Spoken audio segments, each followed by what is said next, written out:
right. Good gravy. Apologize everybody for the I had some technical gremlins going on. Right when I was supposed to start, my machine decided to restart. Anyway, happy Friday. Happy Friday, everybody. Welcome back. Welcome back to the channel. This is Art to the Round Table. My name is Mello. Let me get this slideshow off the screen. We're going to be doing, I don't know if we're going to finish, so let me just back up. We're going to work on this thing. This is what we're going to do. So, that's so funny. My timer, I'm going to have to adjust the timer this way. Anyway, I got my tools, I got my ink. I've wasted enough time. Let's just go. Waterproof, some New York Central Art Supply waterproof ink. For whoever's asking, I'm gonna put my I'm already making a mess. I'm already making a mess. It might be one of those days. Okay. I am adjusting. I'm just gonna get to it. I have a bunch of tools in front of me. Some nibs. Some calligraphy nibs. Honestly, I probably will just be using the brush, but we never know. So, I got some idea. Oh, look at that, this thing dried up already. Once I get ink on this brush, it's going to maintain that beautiful point. But oh man, I feel rushed. Why? Why do I feel rushed? When I shouldn't be. I'm kind of at a loss of where to start. I might remove this foam. We'll see how the first few lines come out. And then we'll figure out if we're going to keep it. Anyway, let's get to it, shall we? But thank you guys for hanging out with me. It's greatly appreciated. What I want to do today is kind of continue that conversation that we was having Wednesday. Finishing what we start, starting what we finish. All right. I think the best way to do that is just to get to it. I didn't make a copy of this. This is the original pencils. I don't have too much of an emotional attachment to this. I don't know why. It feels more like a study piece, even though I put some hours into this. I just want to rotate this thing to a point.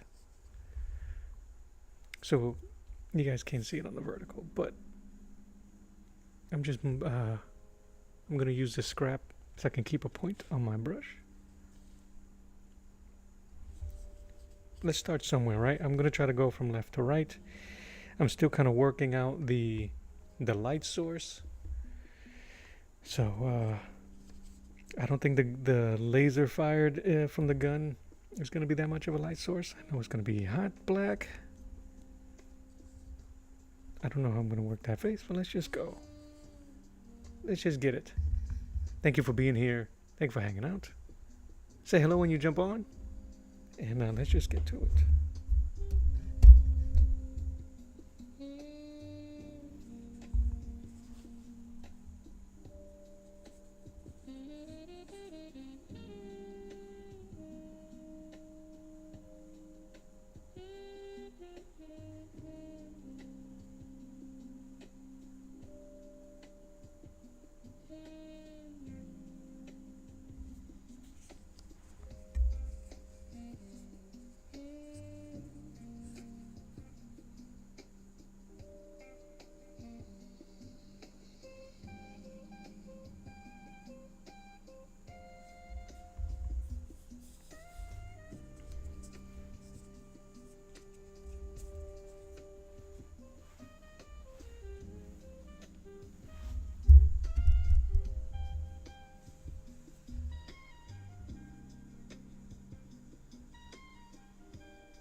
I am a...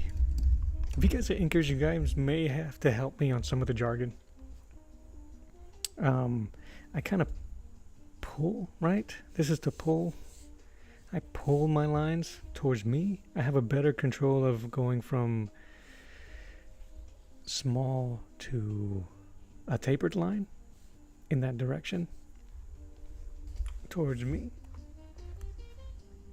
I'm just looking at some reference for some of the texture and the detail. So if you guys are inkers, let me know what is your preferred direction of the brush. It'd absolutely be different between brush inkers, felt inkers, nib inkers. So let me know. I'm gonna try not to rotate the page so much.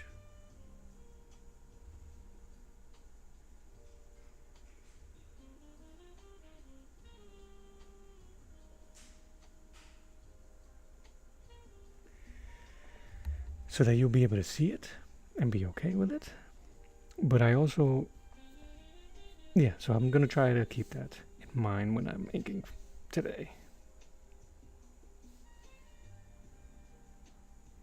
So, and this is I think this is why I get that harsh knuckle bump.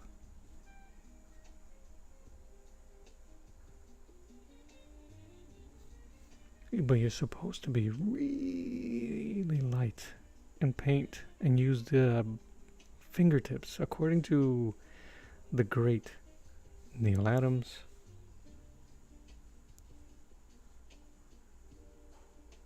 Which I don't do.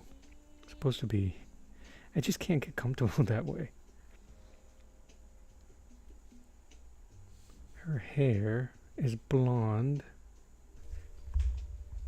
Alright, I'm gonna try a nice sweeping stroke here. It's too much.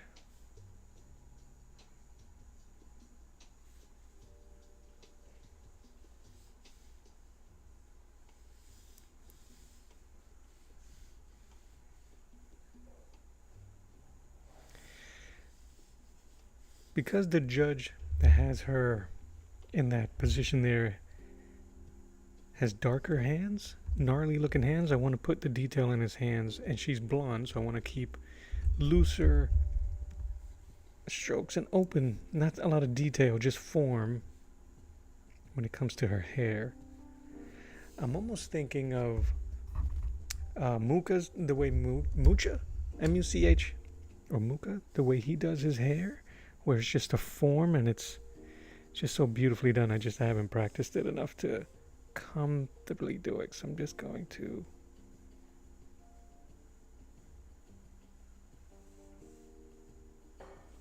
I've also been I just watched a video by Terry Moore, and the way he was flowing with hair just had me envious.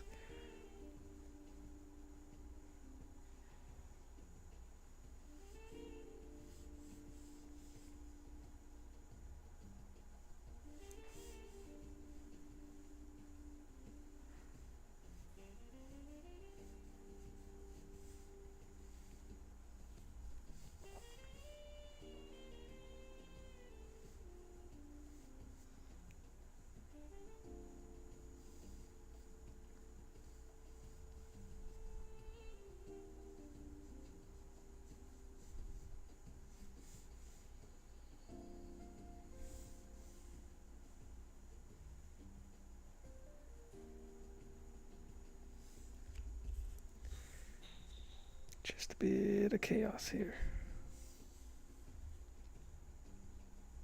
It's going to be hard to see until I start adding a bit more detail, but we'll get there, guys. We'll get there.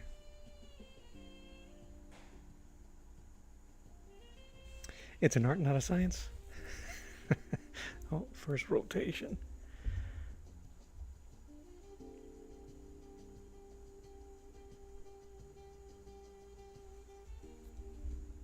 Yeah, and I have an easier way. I may have to zoom in on the camera just so you guys can get a better idea. You let me know what you guys, how you prefer. I don't mind zooming in the camera enlarging the piece and going bit by bit so you can see the whole thing, or do you prefer looking at the whole page? I almost feel like going with my Pentel brushes, but I need to practice a bit more and get more comfortable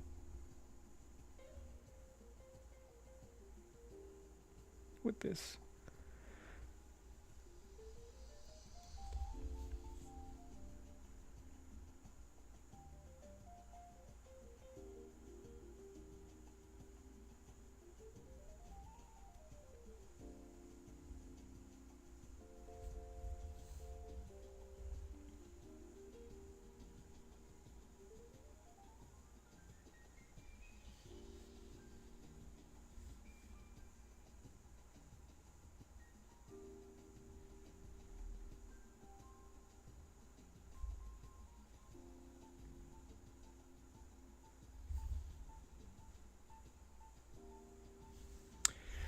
Sometimes one of the things that I fight with is that I don't prepare very often. What do I mean by that? Is that I didn't prepare a light source in my head when I started drawing this piece. It was just kind of like a, let's just go, let's just draw something, let's just do something. Aiden, howdy. Hey, yo. How you doing? Thanks for jumping on, man.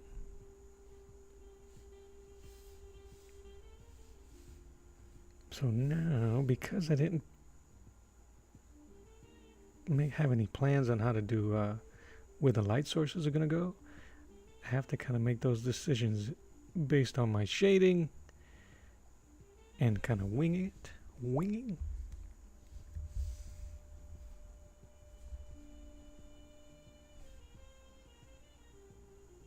But that's kind of like the fun part too.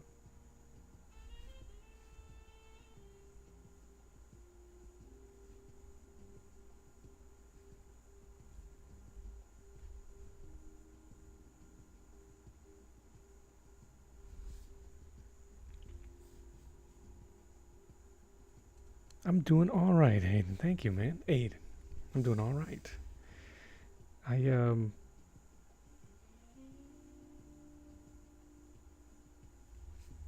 Trying to make the best of this Friday.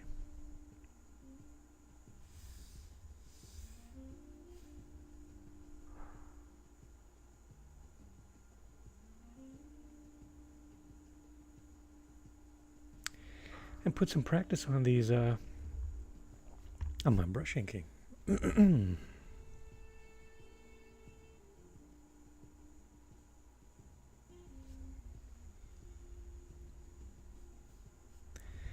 Yeah, the hard part I'm gonna have, sorry, dry throat, is not rotating the page. I don't know how long I'll be able to ink this without rotating the page.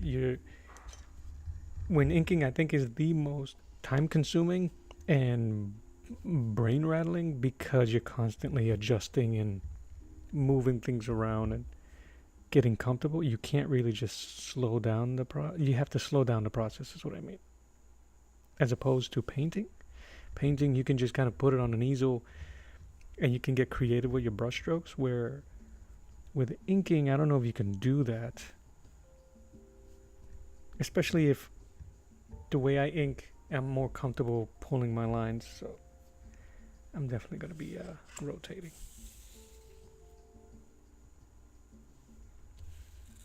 But maybe I could go slow.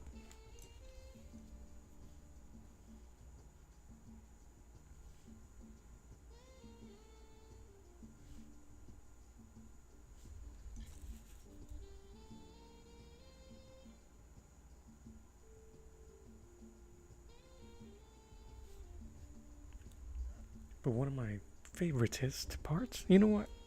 Give me a second, guys. I'm going to hook you up with a closer look. Hopefully I don't mess things up. I just want to... I'm going to enlarge the page a bit.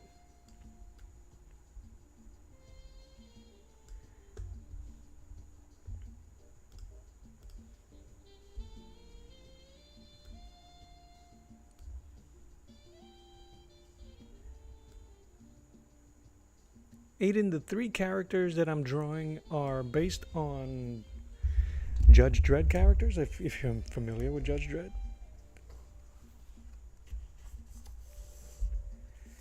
These are the 2 main characters here.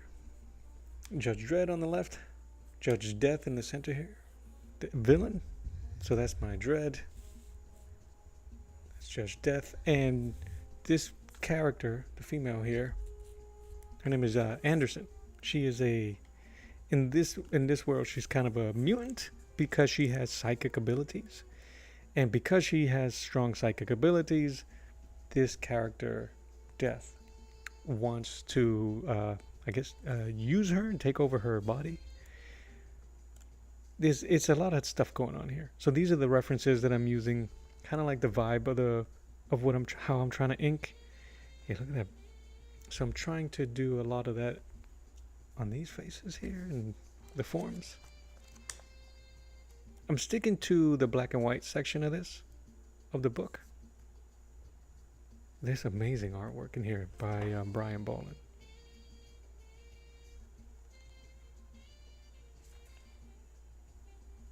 I may do some of this for the inside of her hair. So I'm using this for some references for the characters of Death, Dredd, and Anderson, and then I'm going through his artist edition, or as they call it, the masterpiece edition. Oopsies. Just from the character and his artwork. It's just beautiful work in here. And I'm just using it as not so much as reference, except there is a picture here. But I'm going to be cribbing a lot, just the way I love the way the textures look in his suit.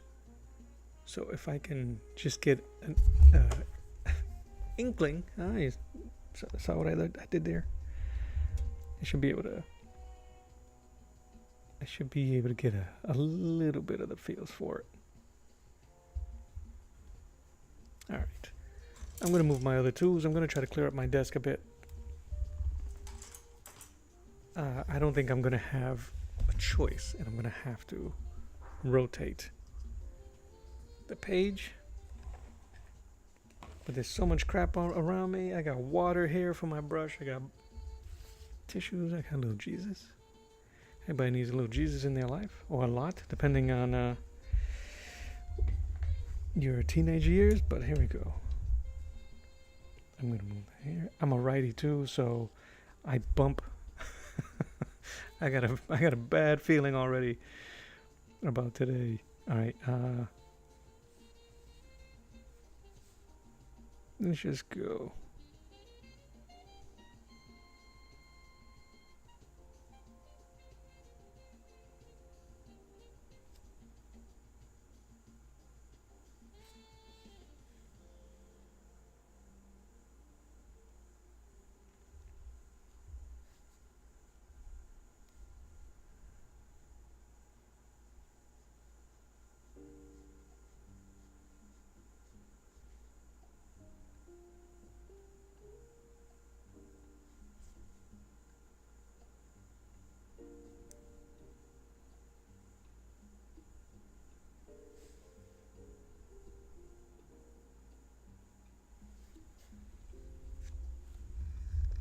But some of this, I don't normally, I don't warm up, so to speak. So I didn't do any warm-up pieces or warm-up practice with the brush or anything like that earlier today. What I end up doing is I end up sketching a lot over the weekend. Oh my God, where am I? I wasn't on yesterday, so throughout the week. And that's what I would consider my practicing. But I'm trying to do this. I feel like there's too much ink here. Because there's another piece that I want to do, a Battlestar Barbarian. And I'll show you that piece in a second. Come on. I'm trying to go loose so I can get thin, varied lines. And I'm not able to get it with this brush right now.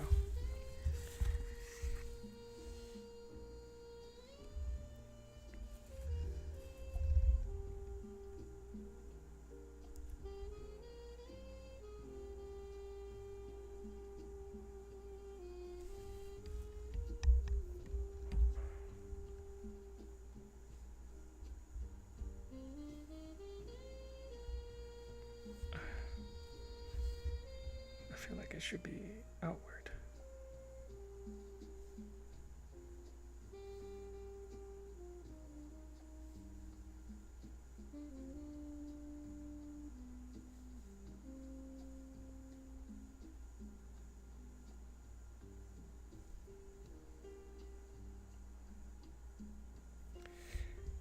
I definitely don't have the same control over this brush like I do the Pentel.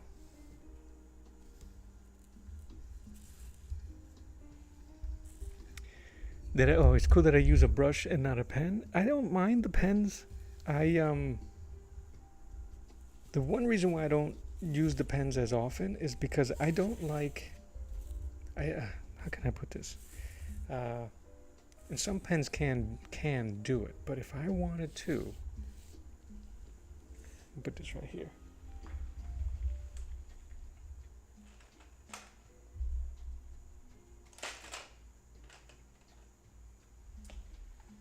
I'm gonna use this. All right.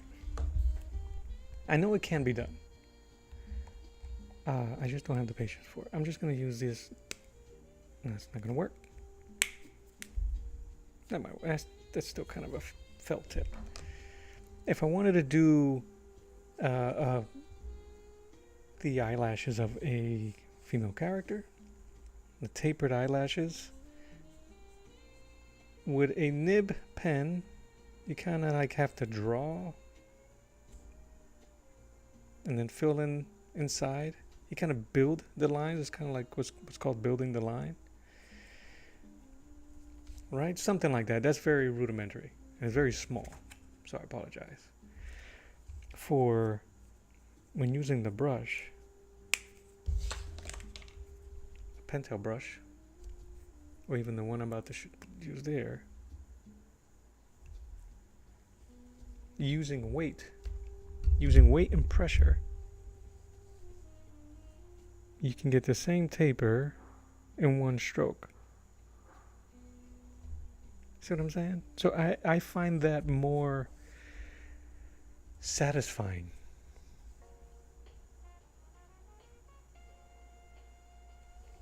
You know? And with practice, you can get some really good textures. You can get some nice line weight, even just with hands or arms or whatever you're trying to draw. Which is why I like the brush. I don't have to noodle around or build the line that I want, the tapered line. See what I'm saying? I don't know. To me, it's more enjoyable. It's harder, I think.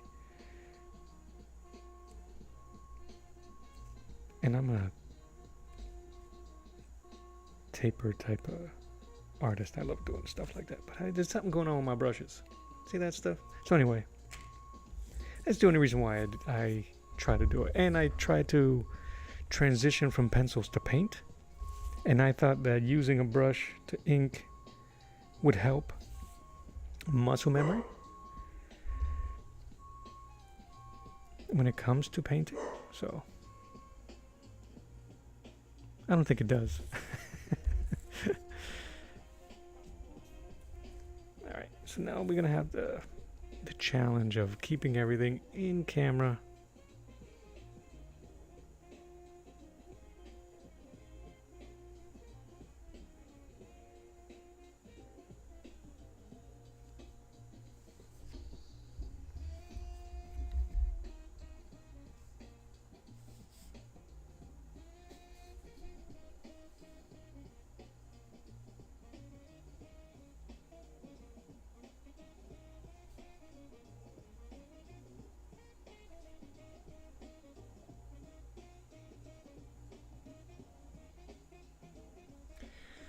Now, that's not to say that those lines can't be done with nibs or pens, because they have been done.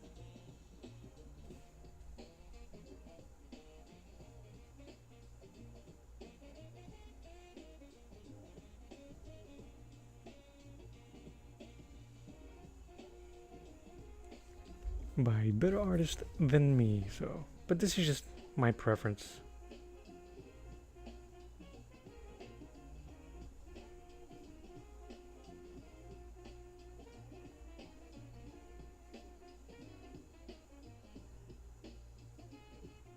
Isn't it?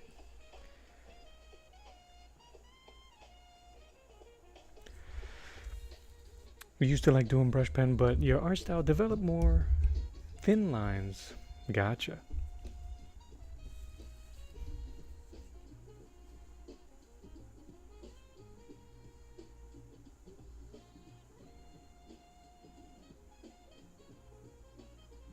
And I think what happened with me, Aiden, is that I started looking at the work from old books from the 60s and 70s and those artists. And it's just really satisfying to look at their brushwork and trying to emulate and copy it. It's so different because I grew up in the mid 80s. I started reading and collecting comics in the 90s. So if you're from that era, then you know it was all harsh lines, a lot of pens and nibs, very little brushwork. So I understand the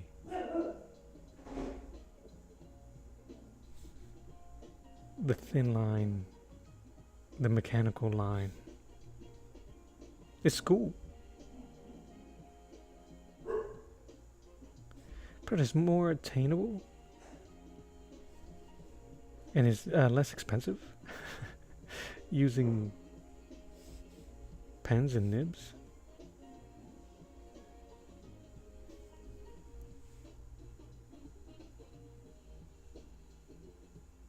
Which is why they it was smart of them to develop these felt tip pens. Like this is a felt. These calligraphy pens are felt, and the microns have felts now, where you can actually put a little weight, put a little oomph on it.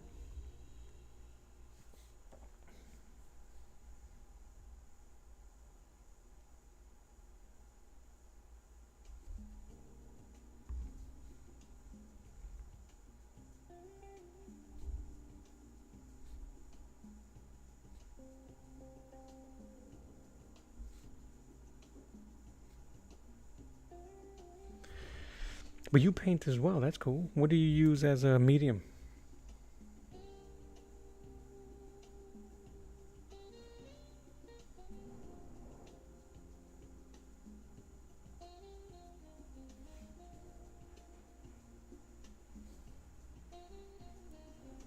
This is that part. I'm squeezing the heck out of my finger.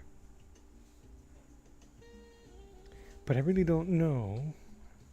Yeah, I have to rotate the page like this.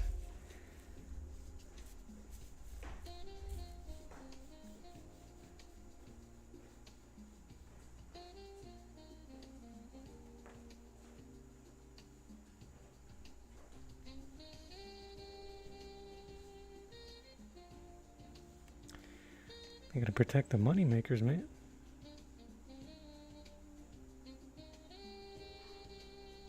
The rump shakers.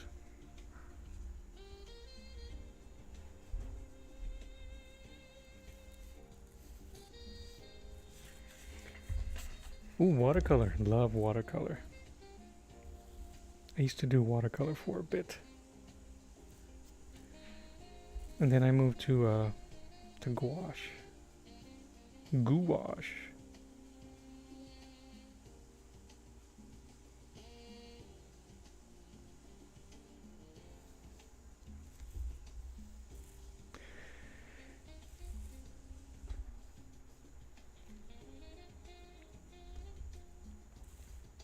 I'm struggling with her face. I don't know if I like it.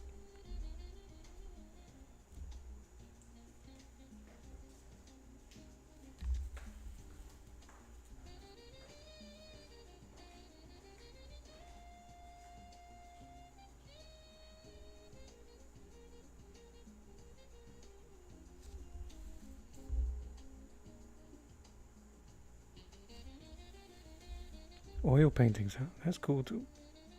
I've always wanted to do oil paints. I have some oil paints lying around.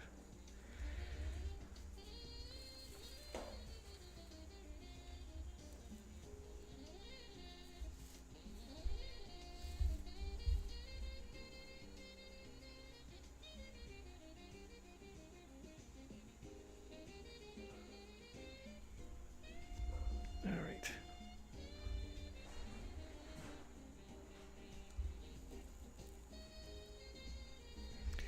The hard parts, because everything is in, they got black suits, black everything. I don't know. Do I mostly draw the comic book style? I guess this is what I've been doing a lot more lately. I've been trying to blend in the comic book style to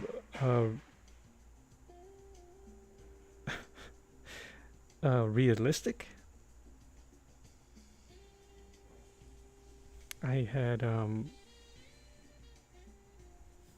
created my style to be what I call cartoonish realism. I don't even know if that makes sense.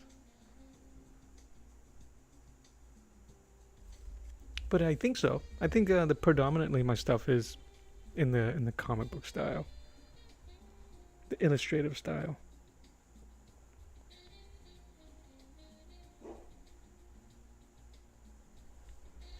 I hope to be elevating that style soon.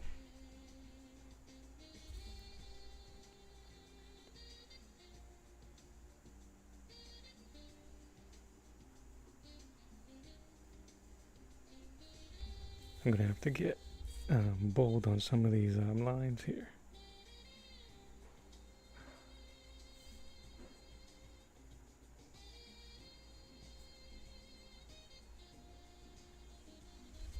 The one thing I need to practice, bud, is speed and confidence with the brush. Try not to noodle so much. Just get in there and do it quick. Not for speed's sake, but for just to get the story out. The story of the line. If it's a crease, if it's a curve, it's a fold, do it quick. Get it out of the way. Here, let me show you.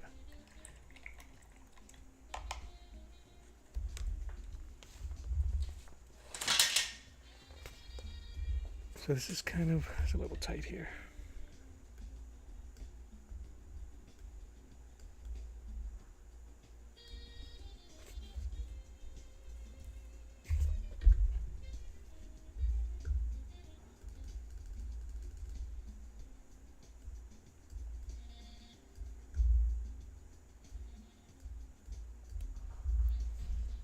This is kind of like the, yeah, I guess it would be cartoon, like kind of more realistic, but it's definitely a very graphic look, graphic illustrative look.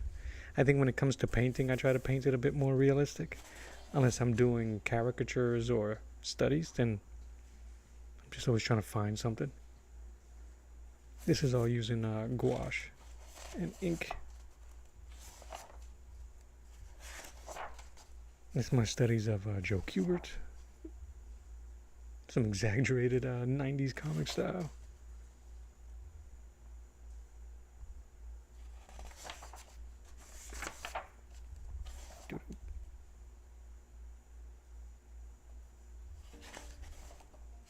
Nah, that was the last one I did. I'm gonna do a cover, a fake comic book cover for Sergeant Rock, a Sergeant Rock war comic from the, I think it came out in the 60s.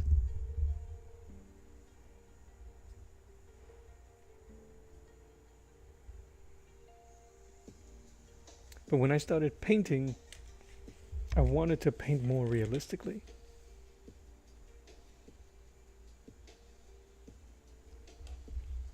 Or paint them, make them look more realistic.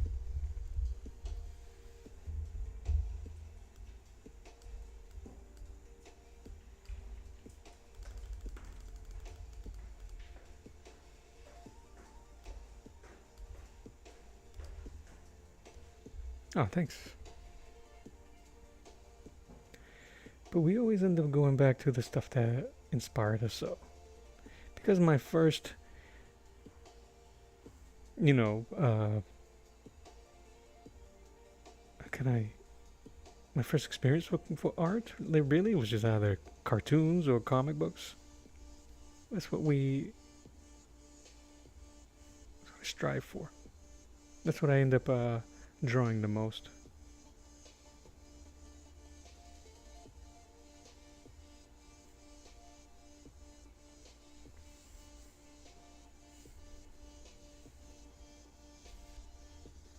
I'm afraid about. I got a little container of black ink. I am so afraid I'm going to spill that.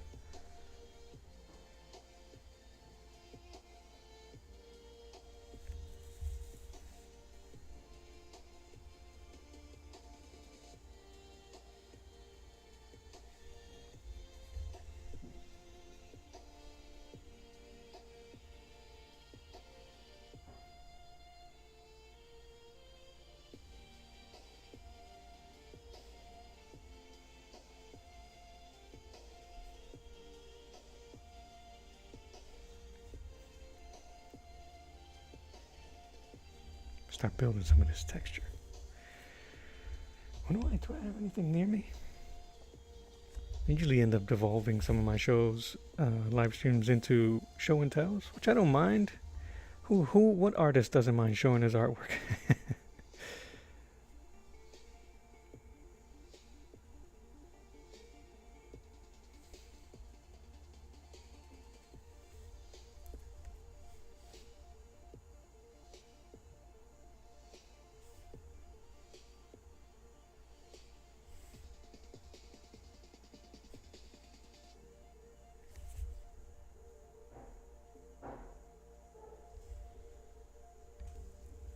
Yeah, man.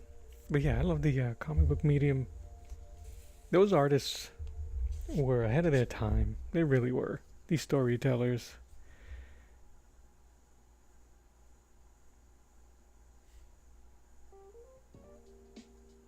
These visual storytellers.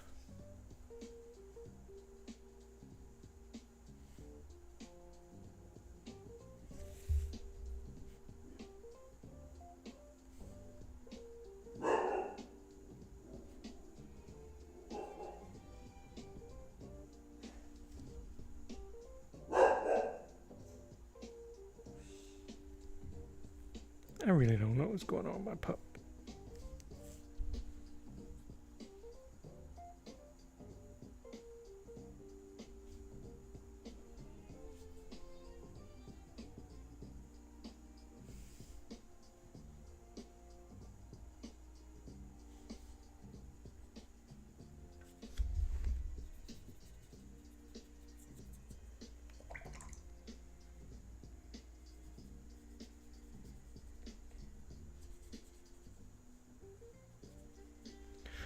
I'm just seeing if I can get a... I really shouldn't be doing this so early, but I need to see.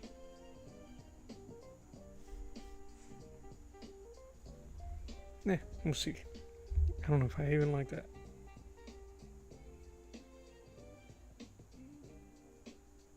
One thing I didn't want to do for this piece is have it look so clean. If that makes sense. It's supposed to be gritty, so I'm going to be doing some what's the word I'm looking for? Some splashes and some schmutz. 1, 2, 3, 4. I guess the other finger is gonna be over here. I'm gonna have to draw that later.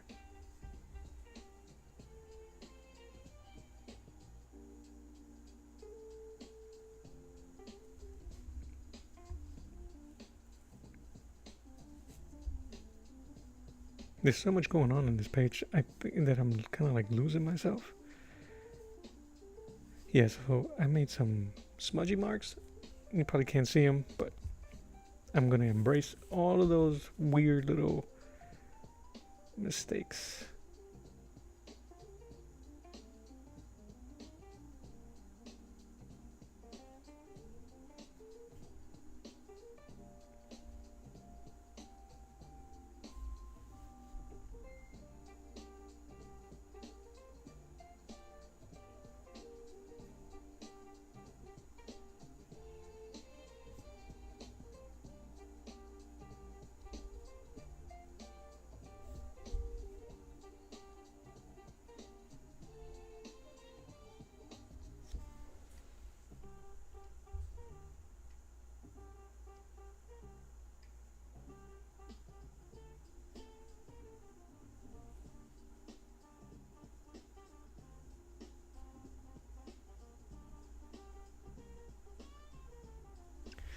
I'm just trying to add texture to her armor. She has shoulder pads.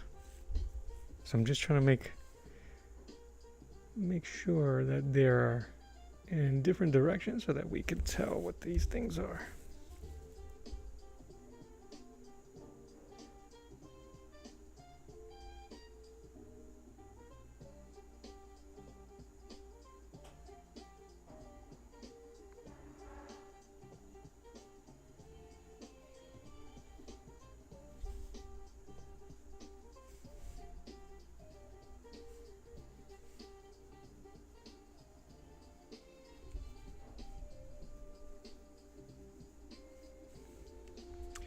Yeah, you like the black and white stuff? Yeah, the high contrast black and white art is always nice. Which is probably why it's funny how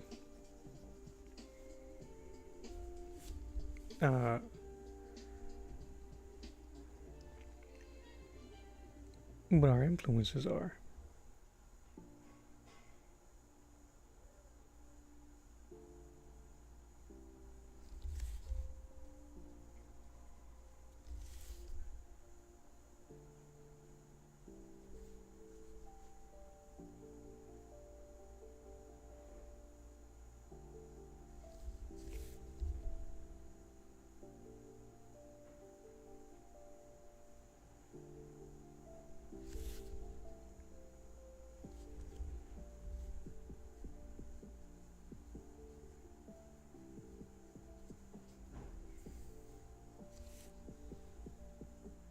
I appreciate it.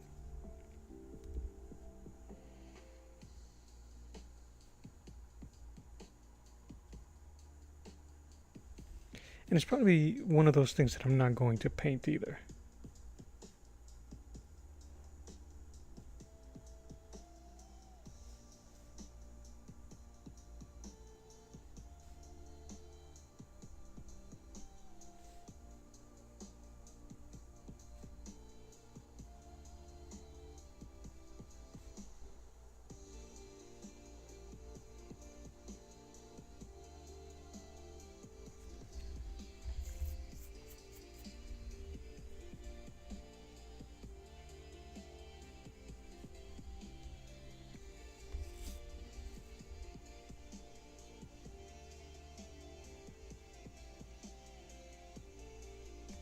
This part usually is difficult for me because I don't normally I don't draw in black and white. I draw with in gray tones. I like to smudge and build out. So, am I a Christian? I don't think I would be a Christian in the traditional sense of the word. But I do believe in God. I do believe in Jesus Christ. I believe that He is my Lord and Savior. So, I believe in having a relationship with our Lord. So, not in a religious sense, but in a relationship sense, if that makes sense.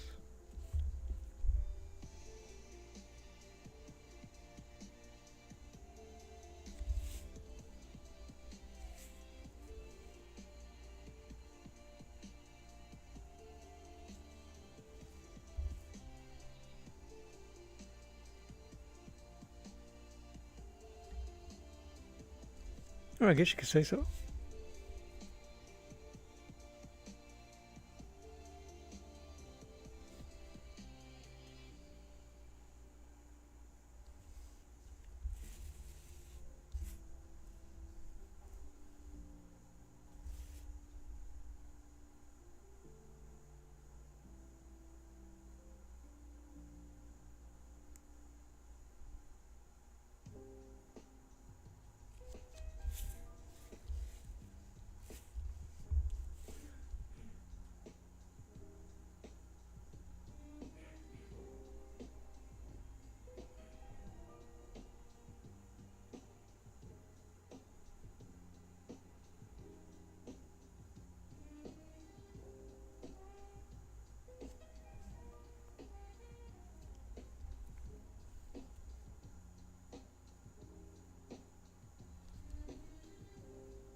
Do I have a testimony?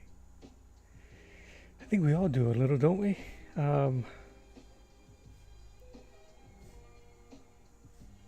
Mine is a little bit more recent.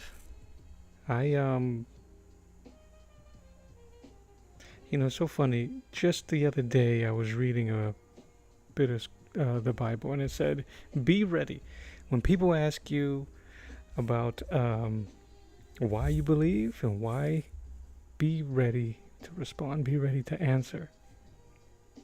It's so interesting that that came up when it did that day.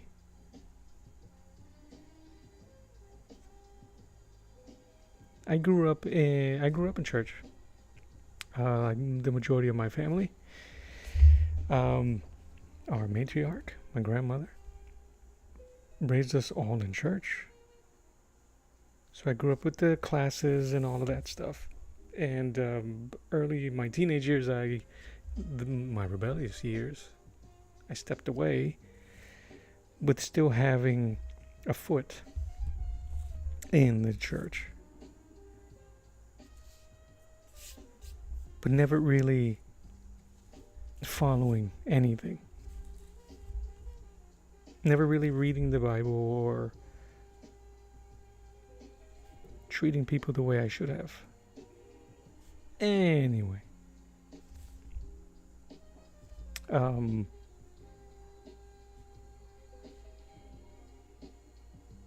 The result of some of my rebelliousness, I became a heavy drinker. A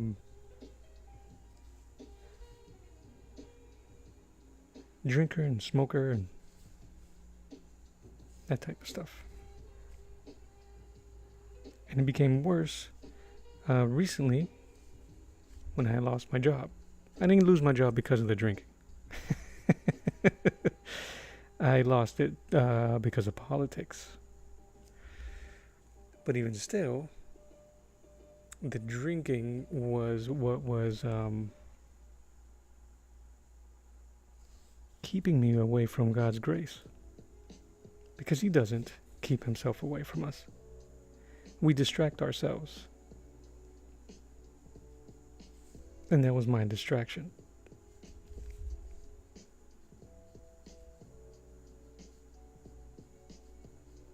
And then an awakening, man. An awakening of just depression and loneliness. And it was in one of those moments where I never really asking for help and spending years of I'm gonna manifest my successes, I'm gonna do this, that, and the other. I asked for help.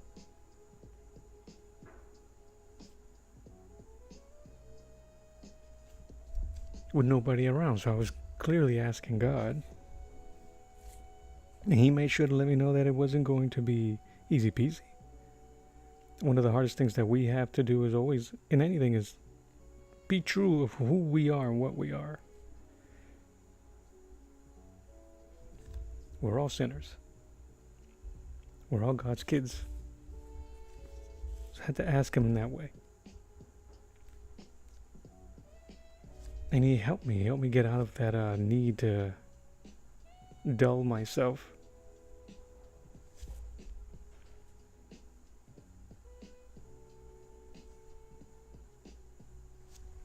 You know?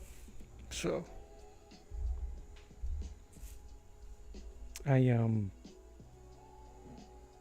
He's helped me. He's helped me completely with my need to drink, a need to be alone, or need to escape. I've never felt more peace of mind, even now still, with unemployed for over a year now.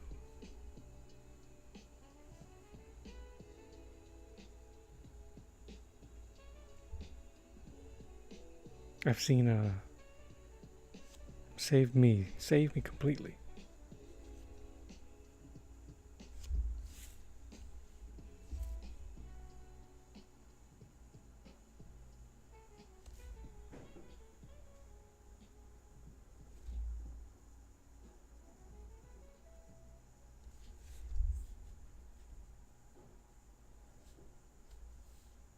I used to, my family, my aunts, uncles, my parents were all same.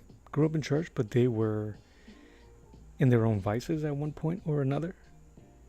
And we still all attribute that to generational curses or whatever. And no. I spoke to my kids when I asked for help and decided that this was going to be the way to go. Spoke to my kids, who are all adults, and was true with them with who I was and what I was doing and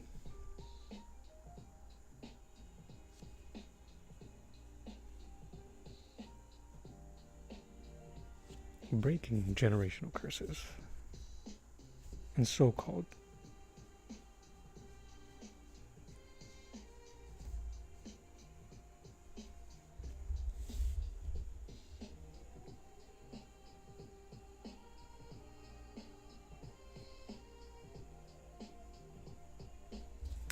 So one of the first things that God helped me put together was my my pieces for Samson and David, giving me ideas and direction to do stories on illustrative stories and paintings on the Bible.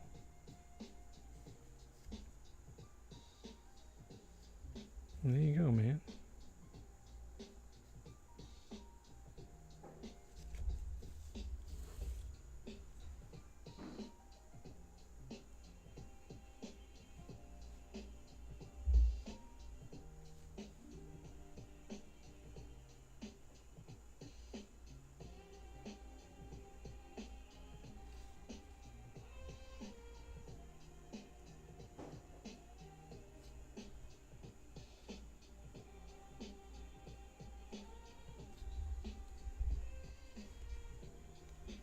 I don't know if that works, but I'm in the groove and we going.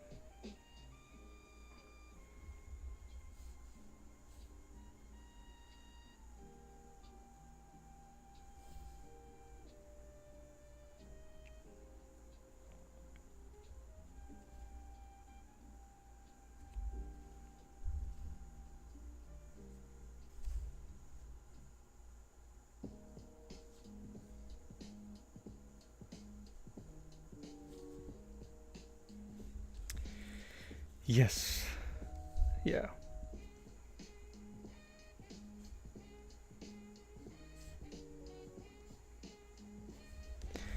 Yeah, he is, man.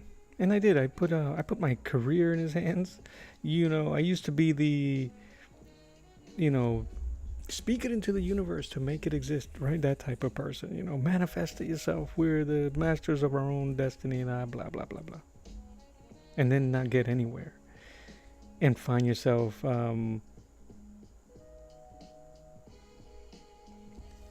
as me as an artist drawing things or looking at things that aren't spiritually fulfilling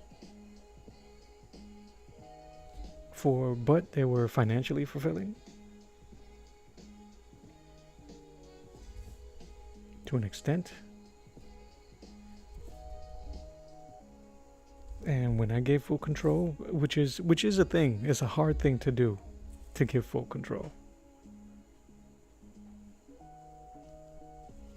He has led me in a way that has been extremely spiritually fulfilling,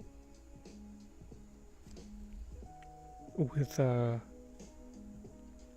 grace and promises of financial whirlwinds, which is the hardest part, the waiting.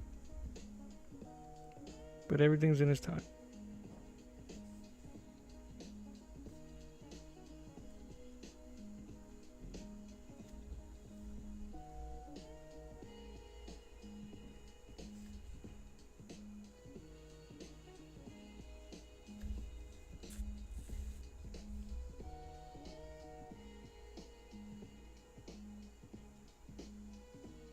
If you get a chance, there's a video I did back in January that explains a little bit more about my, I guess you would call it my testimonial, my journey. And I'm drawing the Hulk.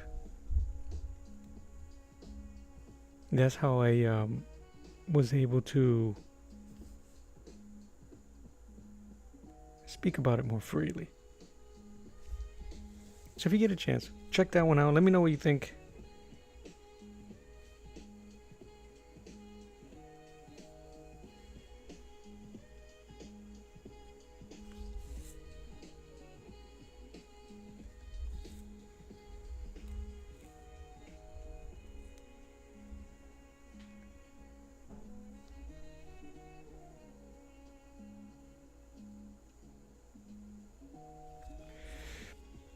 I don't have the same discipline as the artist that I'm trying to pay homage to, but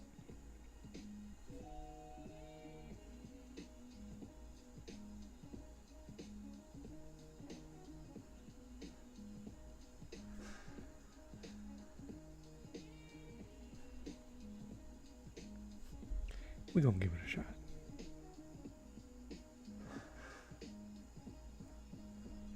So here, I'll show you something. So that last piece I showed you here. Where is it? Is it there?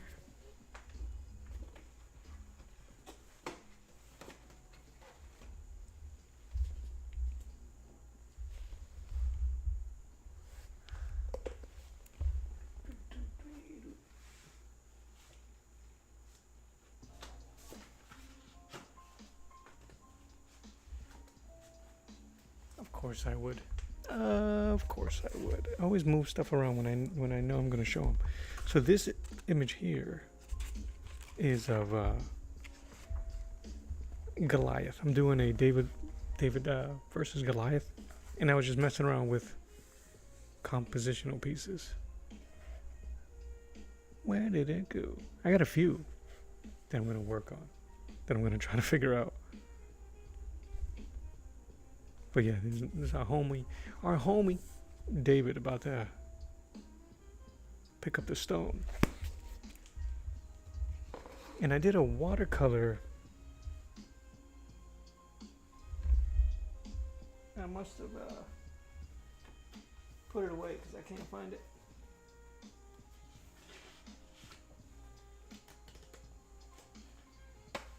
Oh well, happens all the time. So let's just keep going. Where's my brush?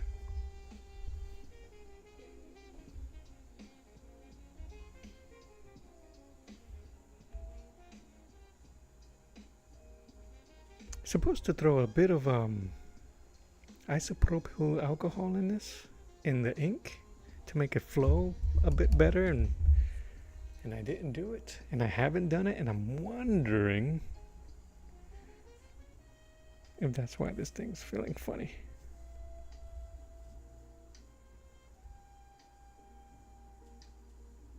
I appreciate that, Aiden. Thank you so much. I hope you have a fantastic rest of your day. God bless you. Love you. Mean it. Yeah, thanks for hanging out with me this morning. Appreciate it.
have no idea if this is working, but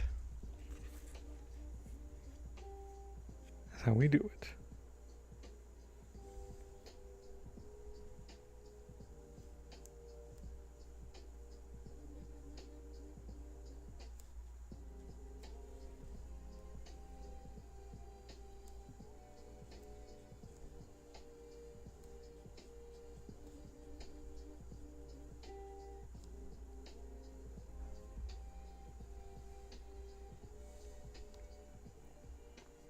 I still haven't drawn his arm, his hand down here. Oops. I'll make it into mush.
Look like leathery legs to y'all.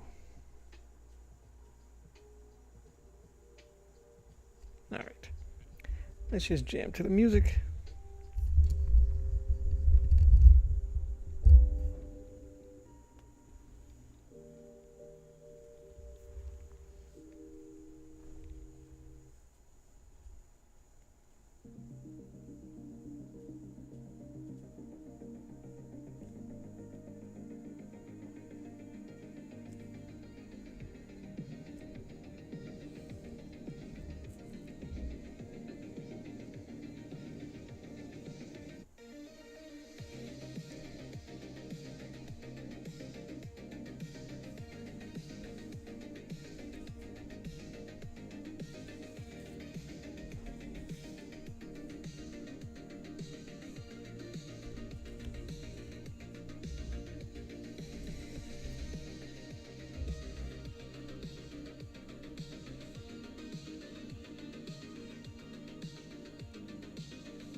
What's up, Blue Glow Flam? I'm sorry. Blue Glow Fem. You can't put those 3 words together like that.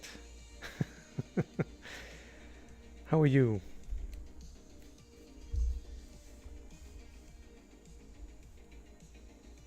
I'm getting like this feathery look on my brush.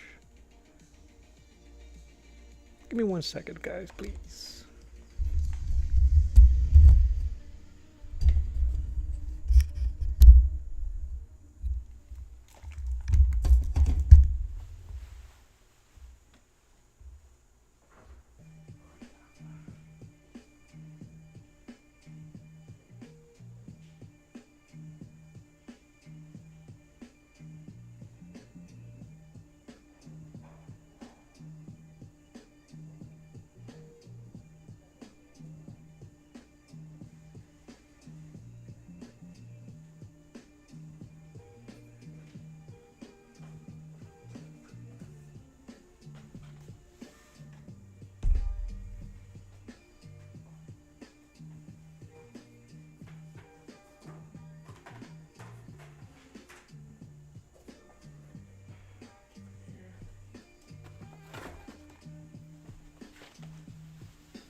Let's see if this is going to work.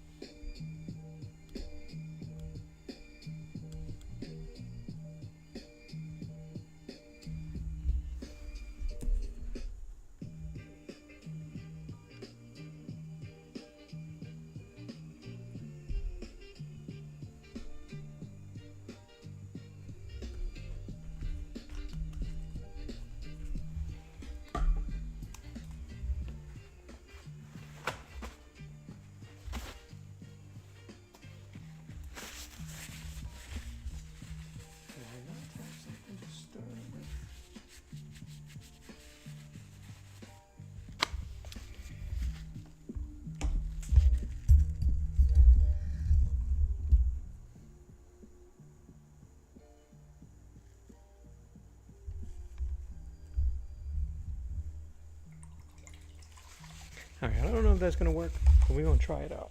So I just added a very small amount. A very small amount, less than a cap full of isopropyl alcohol, rubbing alcohol. It's supposed to help with flow, especially if you're using nibs or crow quills. But we shall see.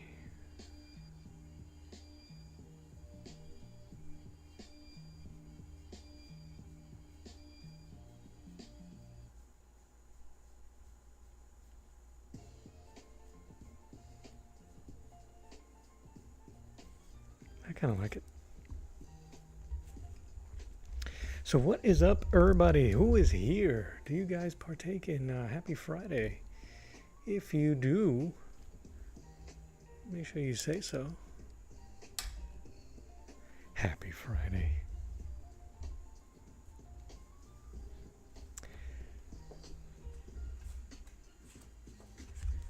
I should use a bigger sheet, but it is what it is.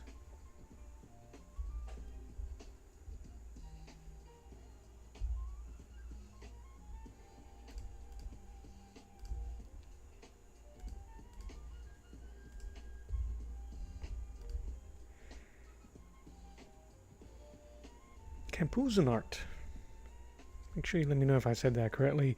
He says, thanks for sharing, always is helpful for somebody. No, I appreciate that. Thanks, man. Oh, about the alcohol on the oh yeah, you're welcome, man. One thing, if this is your first time here, welcome. If it isn't, welcome back. There's no gatekeeping here, but it does nothing for me to keep any of this stuff to the grave. So if I learn it, if I figure it out, I'm sharing it. So yeah, absolutely.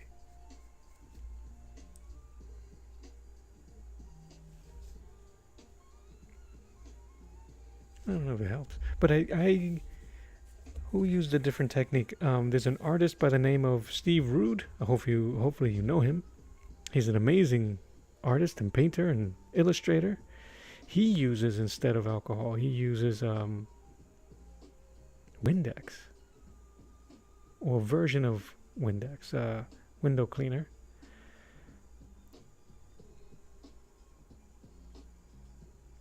And then there's a indie artist by the name of Omer Glitch. He mentioned alcohol.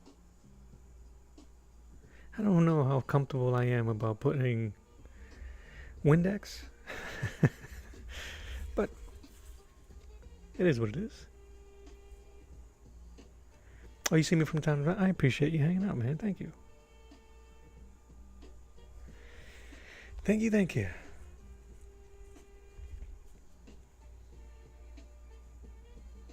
So far, I kind of like the texture of the ink. And I believe the isopropyl and the Windex, if you use it, helps allow for faster drying time.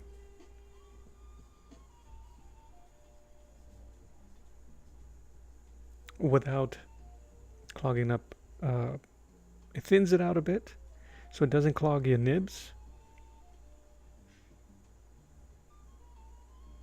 Nobody likes a cloggy nib. I like that look here for the leather of his suit. I'm gonna have to carry that on here. I was thinking of cheating and putting some debris here because I'm gonna have trouble drawing his hand, or I might leave a blank and work on it. Oh, fantastic. Something similar, but on the end. God helped you. Please, share, brother or sister. Share, either way.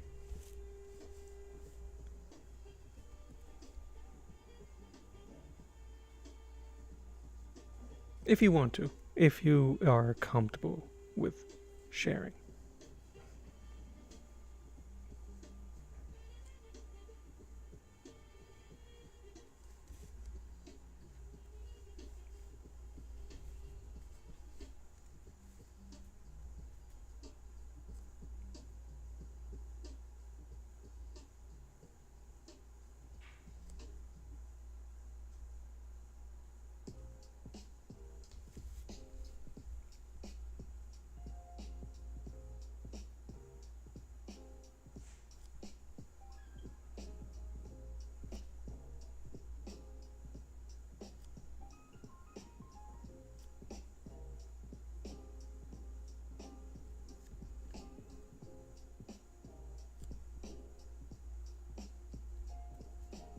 I appreciate it. Thank you.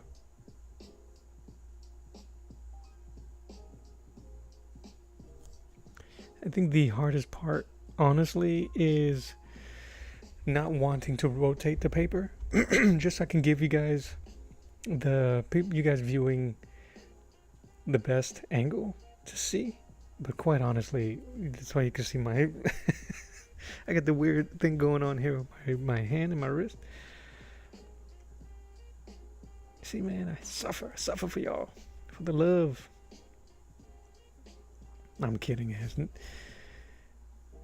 All right.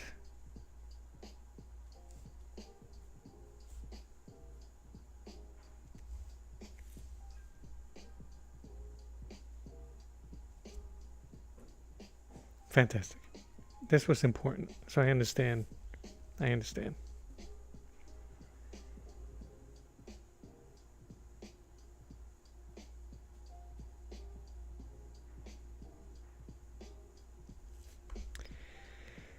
Yeah, man. It's an amazing thing. It really is.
I don't know how I'm gonna do the spritz. I think I got rid of my toothbrush.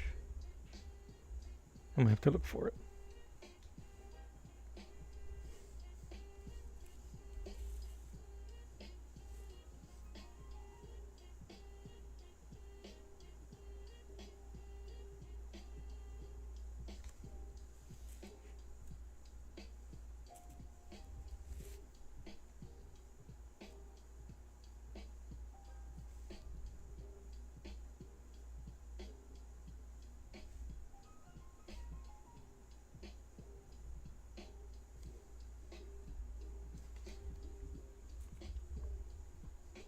One thing that I have to learn more, especially when it comes to inking, is using every bit of the side of the brush, every bit of the brush,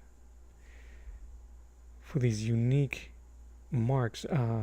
If you're a comic book fan, I don't know how young you are, old you are, but Frank Miller and Klaus Janson, one of my favorite heavy inkers, would do some amazing stuff with the side of the brushes.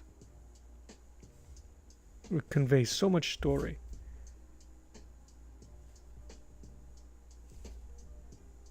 And weight.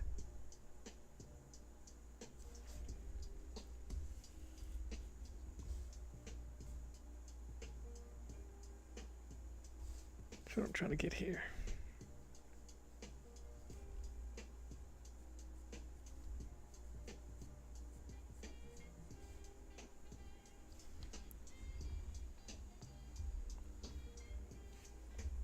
But it's coming along.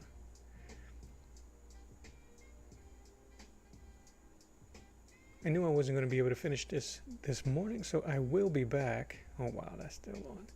I will be back later on this afternoon, around 3 o'clock my time. For instance, it is 11:59 my time.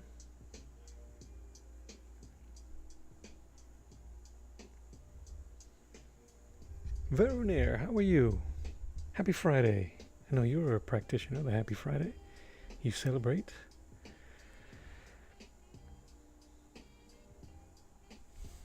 I am doing well.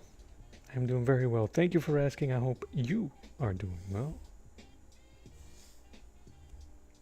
I'm just trying to practice because there's a lot of taper lining going on in this. It's really what I'm trying to focus on today. I really need to be, I need to be a bit more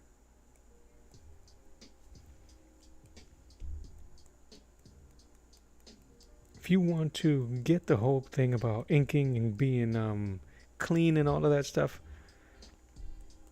unless that's what you're going for, I am not going for clean. I want texture, I want all that stuff. And this is I don't think that was doing anything. And this is the best time to do it because I'm going to let it dry and then I won't have to worry about all the schmutz. But I want debris, I want dirt, I want texture everywhere as much as possible. And I'll worry about it. I like the way that look. I'm going to see if I could keep that up here. I didn't draw the bad guy's left hand. I'm going to see if I can wing it in with the ink. No pressure. All pressure. No pressure.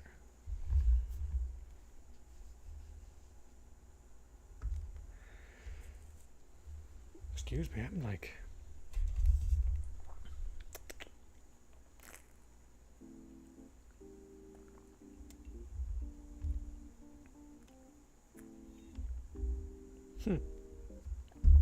Veroneer, thank you for swinging through.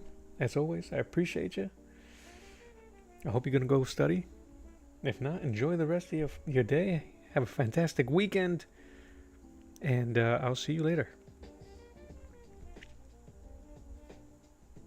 Maybe I shouldn't have thrown the ink around before I was even ready.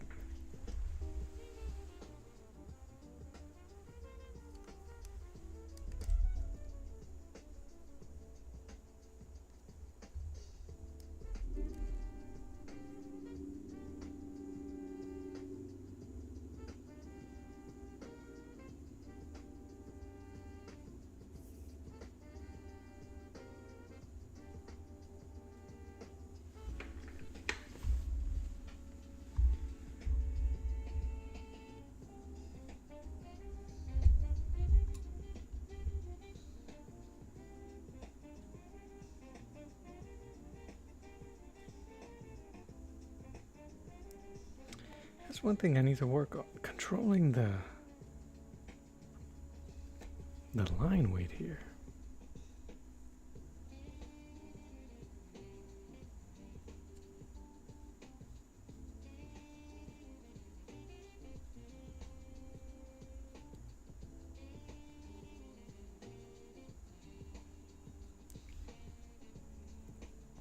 I think when I ink this dude's face, it's gonna be a problem.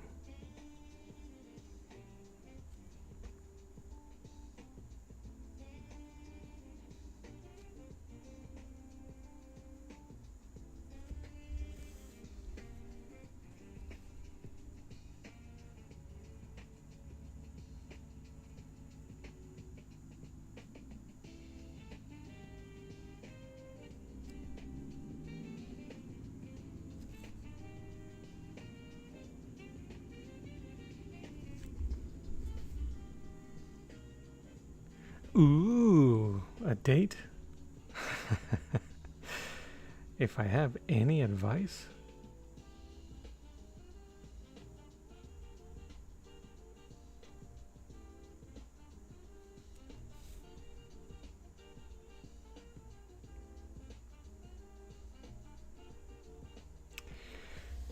Any advice? Okay, here you go. You ready? This is going to set you up for life. Open every door. Pull out every seat. Make them laugh, but don't be obnoxious.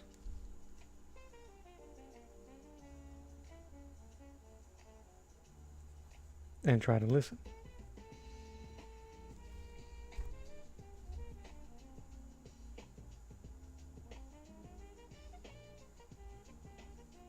That's it. And be yourself.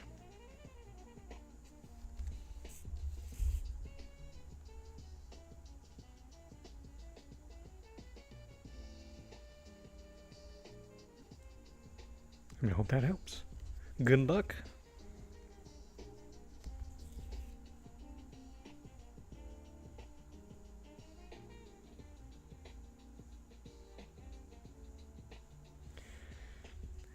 Would I pronounce your name Catalyst? Thank you.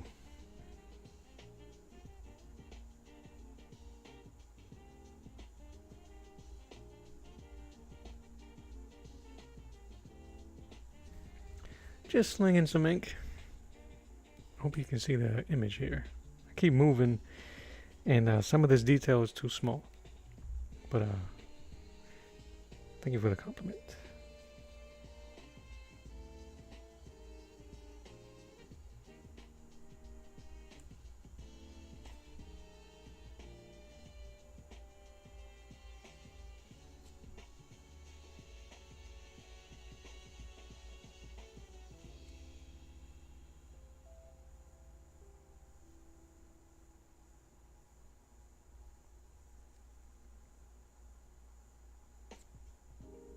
And happy Friday. More importantly, happy Friday.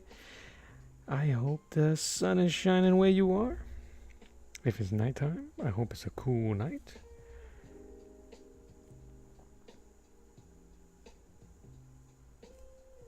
And thank you so much for spending some time with me.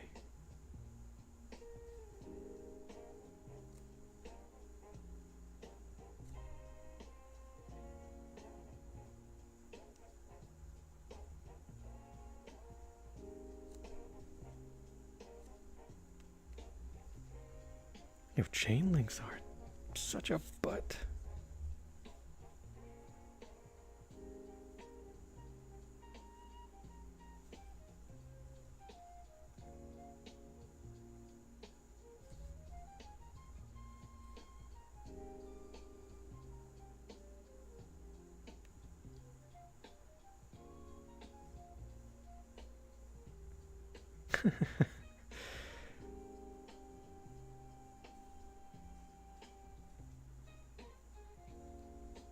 Wait, what you might have to rewind for me. Ironically, my sister called at that instant and hung up the moment you asked. I missed everything that you said. It's really cool and great advice, though. Ah, very near. Yes. catalyst. About the inking.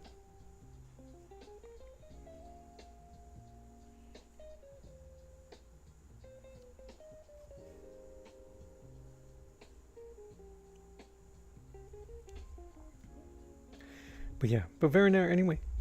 Good luck. Have fun. Not too much fun.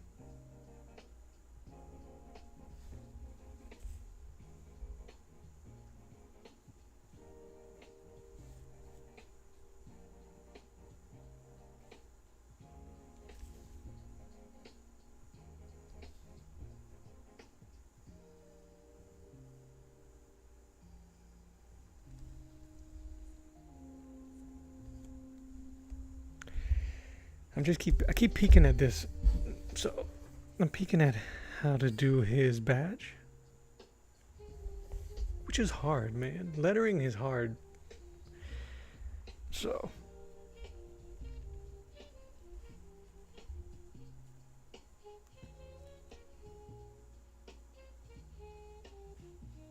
I really didn't draw this too tightly.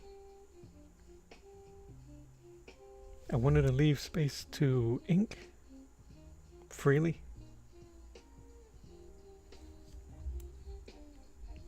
All right, here we go.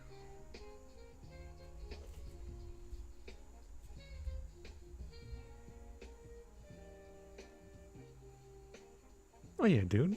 Giving flowers on the first date? Yeah, man, not too big. Because if you guys are going to be hanging out, walking around, you don't want her holding on to a giant bouquet. And also, it's the thought that counts. Something nice, something small.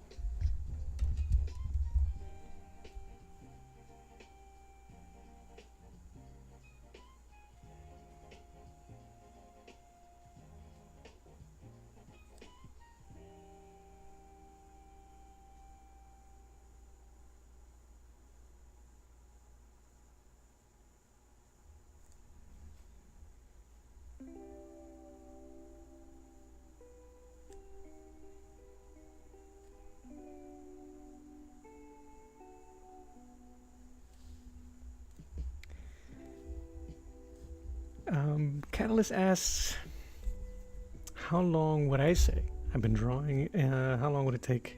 Did it take me to get to this level? Well, that's an interesting question, only because we're such nerds who always want to put a definite number. But I am in my mid-40s. Mid to late 40s. And the silly thing is to be like, oh, I've been drawing all my life, which is true. But I think I have really started getting what's the word? Serious about my art. Maybe when I was about 11 or 12. Right? Where it's not just any doodles anymore. I'm using more equipment, better paper, whatever, studying a bit more. So, maybe about 30 years, right? 30 years or so as a hobby.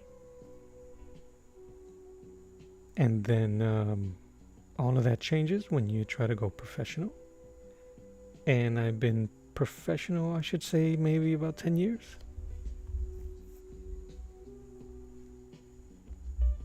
Professional meaning I have sold pieces, I've done commissions, and I've done book covers. So, did that answer your question? So let's say 30 years or so.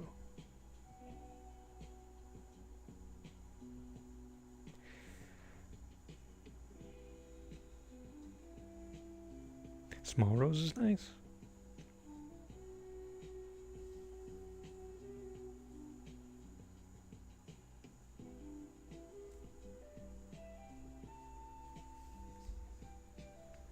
All right, so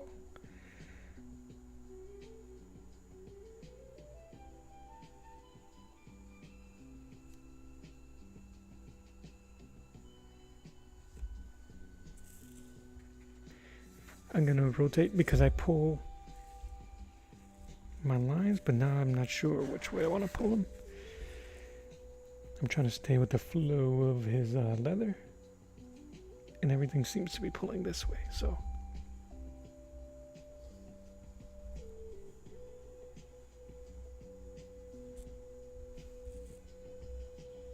What's crazy? The amount of years? It is crazy when when you say it out loud. When I say it out loud, go, damn, bro, that's a long time.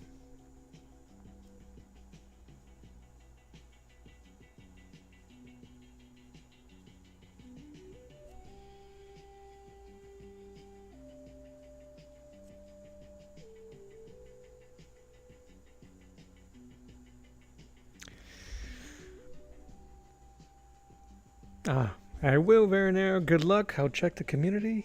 Hopefully you didn't draw on your wall again. But if you did, I'm sure it'd be fantastic.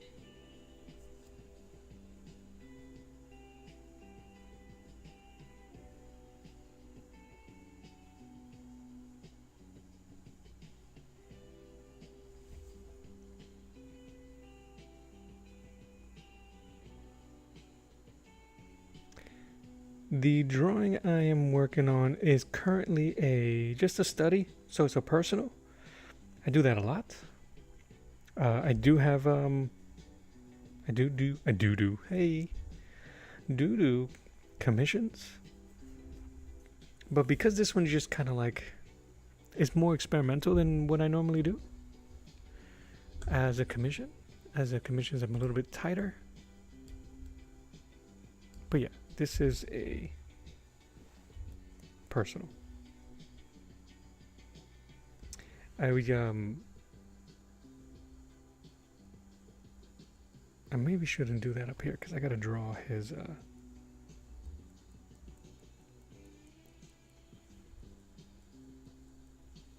gotta figure out what I'm gonna do with his hand. But no, it's a personal.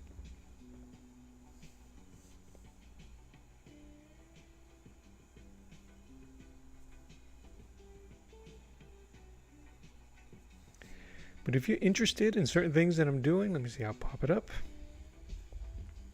You can take a peek at it for a hot second.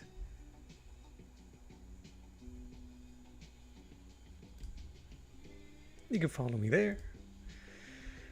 Let me move my sheet up. You can go to my Etsy, my coffee shop. If my coffee shop is mainly for non-prints, original artwork.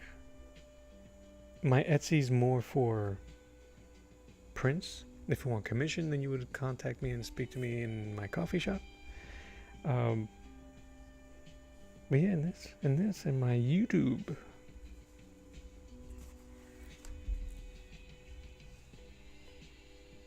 I want it to go this way. Okay.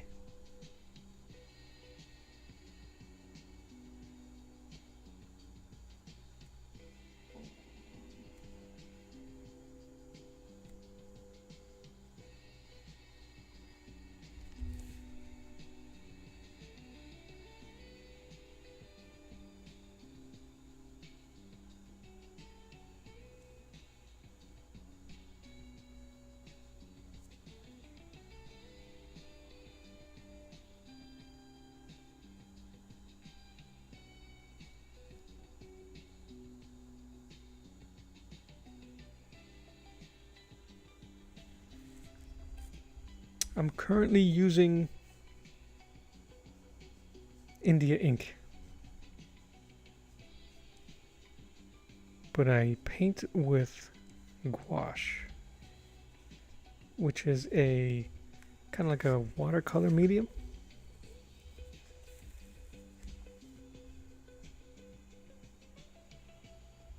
But yeah, but this is New York Central art supply, waterproof India ink. I'm using that now because I have so much of it, but I used to use Doc Martens Bombay Black. I'm just always trying to find something that gives me the purest pigmented black.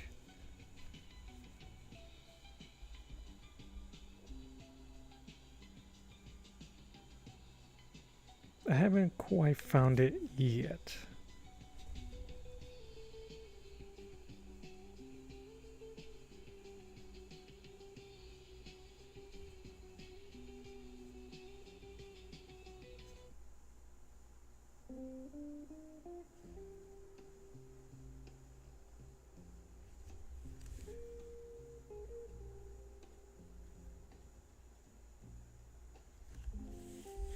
But yeah, I'll show you while this dries a bit. Wash my brush. I'll show you some of my gouache paintings.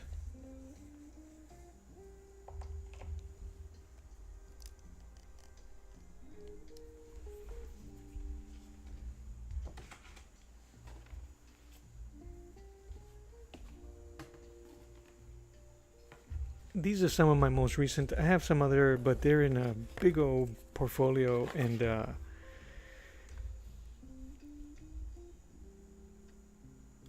don't want to, what's the word I'm looking for? I got so much stuff on my desk, it'll make such a huge, it'll be a problem. But there you go. If you're a Transformers fan, there you go. It's Optimus Prime.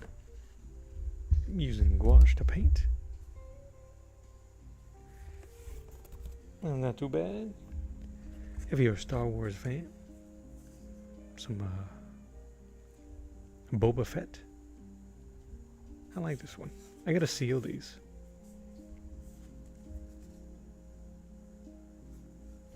Yeah, I've been kind of like pushing myself to do a lot more work. So I got a lot of these backed up. I gotta put them up in my coffee shop for sale.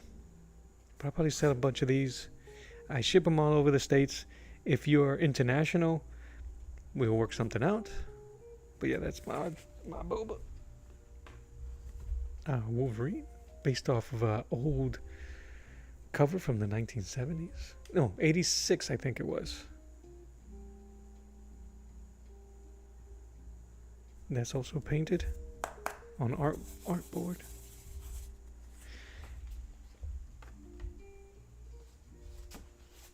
If you're a Spider-Man fan, this is kind of like the style I'm trying to push. I'm trying to push more realism and more like grittiness. Not that it's unique to me, but it's something that is unique to my style, where I want to push for a more grittiness, a more realistic approach. It looks better that way.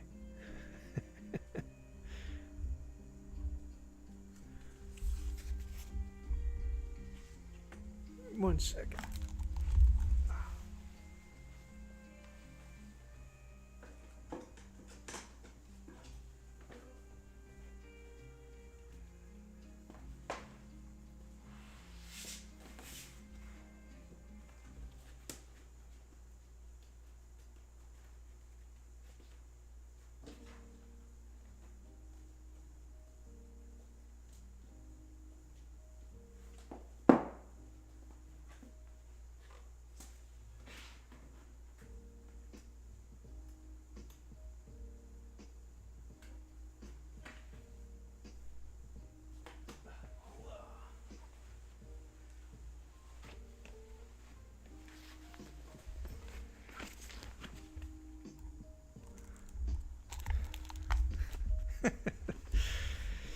Well, listen, look at that. If only you weren't a broke college student, and if only I wasn't a broke artist. See, we was meant to cross paths. So I do a little bit of everything. This is a little bit tighter. Obviously, this is using Akira Toriyama's as my reference. These are watercolors. And then it just kind of expands to, oh, I drew Dread again. To more realism. And this is using gouache as well.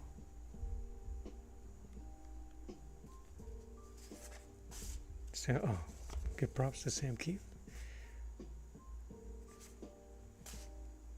I did a, oh, did I put it away? I don't know if you guys are probably too young to know who Darkwing Duck is. But I think he might be making a comeback. So let's give it up for Darkwing Duck. So this is my version, not my version. One of my earlier paintings, June 24th, 2024. And then I drew him as the Dark Knight, the Dark Duck, on a comic book sketch cover.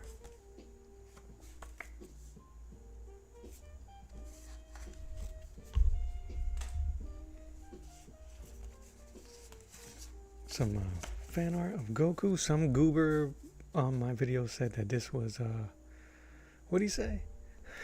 Sacrilegious? Hey, Link. What timing? Yeah. He was like, that's sacrilegious. I'm like, okay. This is me using the Zorn palette. I love the Zorn palette. I need to do more pieces using the Zorn palette. This and this were done one day after the other, using the same colors, and I'm just amazed by it. Not that it was me. I'm not that egotistical. That I was able to get the same dynamic range of colors using just 4: vermilion, black, white. What was the last one? It's been a while. Vermilion, white, yeah, earth yellow from my Hemi palette.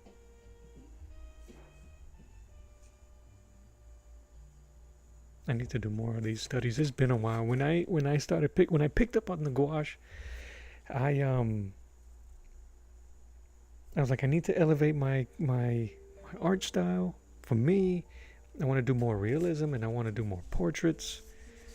I go back and forth to the comic book style just because this is what's familiar to me. But a goal of mine for the future is to be able to paint realistically.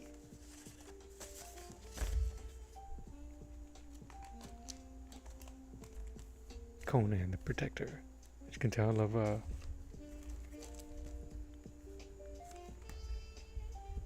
it was one of the last watercolors I did of RoboCop. But if you can tell, I used a lot of ink on some of these because I wasn't sure about watercolor. But man, that blending came out pretty good. Some of these are hit or miss. It's all good. Some of these are, I love Princess Mononoke. And I burned myself out. I did I don't know why. My favorite 12. Who does 12? My favorite 12 anime or manga. And I did pieces based off of direct images from the mangas or the movies of the anime. 12 of them. And I almost lost my mind by the time I hit 6 or 7.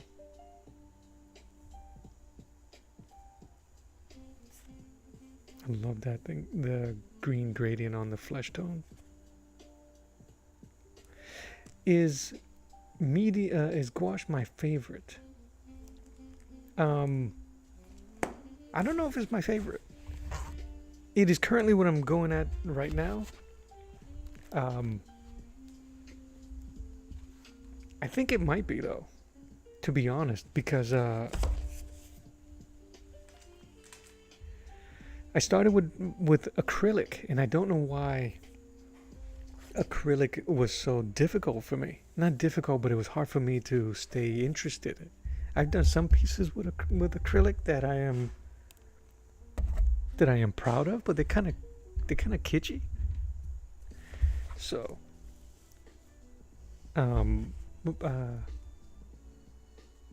a part of me has looked at some acrylic art and have said to myself, I think you could do that. I think you can knock it out the park.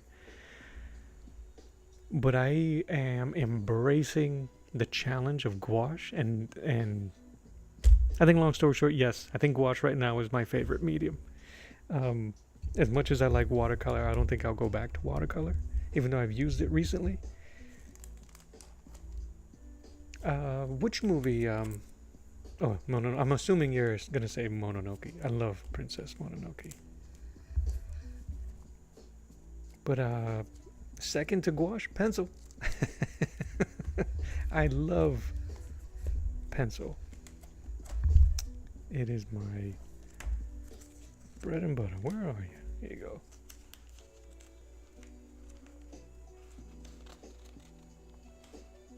Thank you, Catalyst. I hope to see you again. Thank you for hanging out and asking questions. I appreciate it. But yeah, this is, it looks a little glossy because I sprayed it with fixative.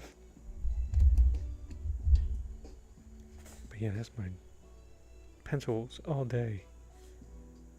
When this was a super duper challenge for me because I was really down at the time. Nothing was happening. And I had all these art supplies. And I did Barbosa's face first. But I did it in a way that I left way too much space. And I'm like, oh, I gotta do Jack. And Jack stressed me out.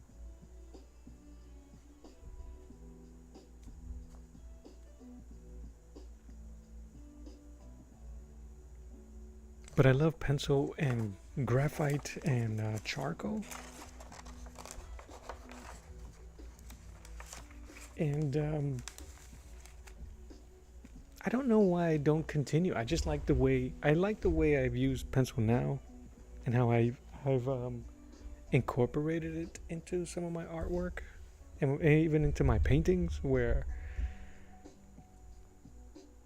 the smudging and the building of the form when I'm painting it, it becomes my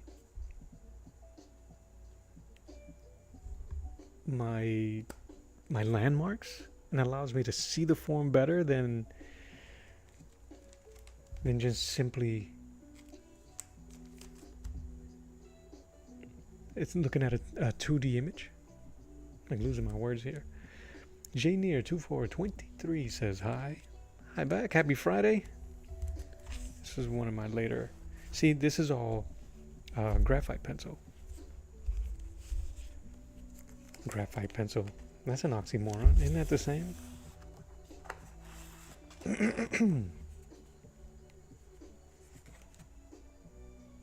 But I went ahead and used a lot of, I think it's 4B, so it was very loose graphite. So I did a lot of smudging and erasing and using the kneaded eraser, and I love that part of charcoal drawings. And sometimes when you're practicing one medium, or you're stuck on one medium, you don't understand how you can use that certain techniques on more than just that medium. And pencil and charcoal, to me, for whatever reason, meant two different things. I don't know. I don't know why.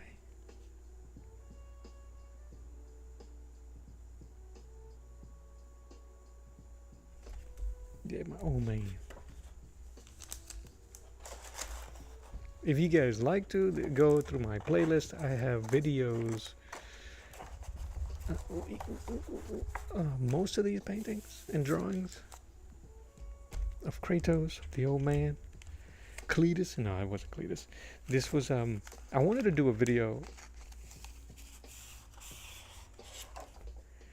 showing, I think this is my variation of the Loomis method and the Riley. It's more Riley, I think, because Riley is kind of like the rhythms of the face. And no reference, just doing the form from beginning and then painting it.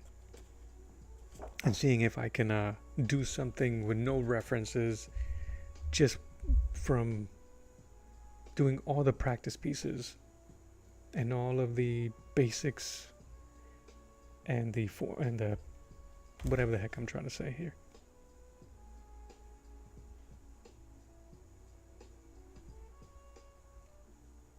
But I like this one. And I went very illustrative, drawing in a lot of the painting, the shading. That's gouache. And I like that I left it that way. See the skeletal form. I might have to do some more of that. Come on, baby, get in there. All right. Show and tell. Show and smell's over for now. Let's keep going. Adding all this heavy black. I don't have the control of Brian Boland, who I am kind of like studying. This dude's amazing artwork. I don't have his control. I don't even know what he used. And he definitely draws a lot slower than I do, more meticulous than I do. He has more of a vision. I'm just kind of cribbing his vision. So, even in a dual tone paper, look at those eyes. Come on, man. I swear I've seen those eyes in a movie. Man, this looks good. What the hell? This is one of those books where I've only looked at the I didn't pick it up for the article. I didn't pick it up for the words. I picked it up for the images. And I really need to go in here and study more than that. So this is what I'm trying to do with all of this feathering, is kind of absorb some of this that he did for his figure. So that's what your boy's been doing for the last almost 2 hours. We shall continue.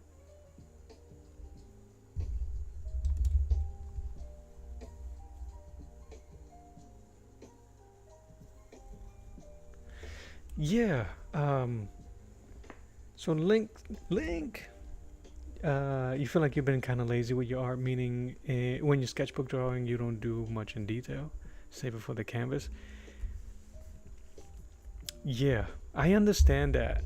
And I don't know why we do it either. There's something about shortchanging ourselves when it comes to the sketchbook phase. Even if, which is kind of a silly thing, now that I'm saying it out loud, this piece here is for nobody. It's for me. It's a practice piece. Something that could have easily been done in a sketchbook. So I don't know if I didn't have the mentality of being a portfolio piece or anything like that. But I have been trying to change. Where is my sketchbook?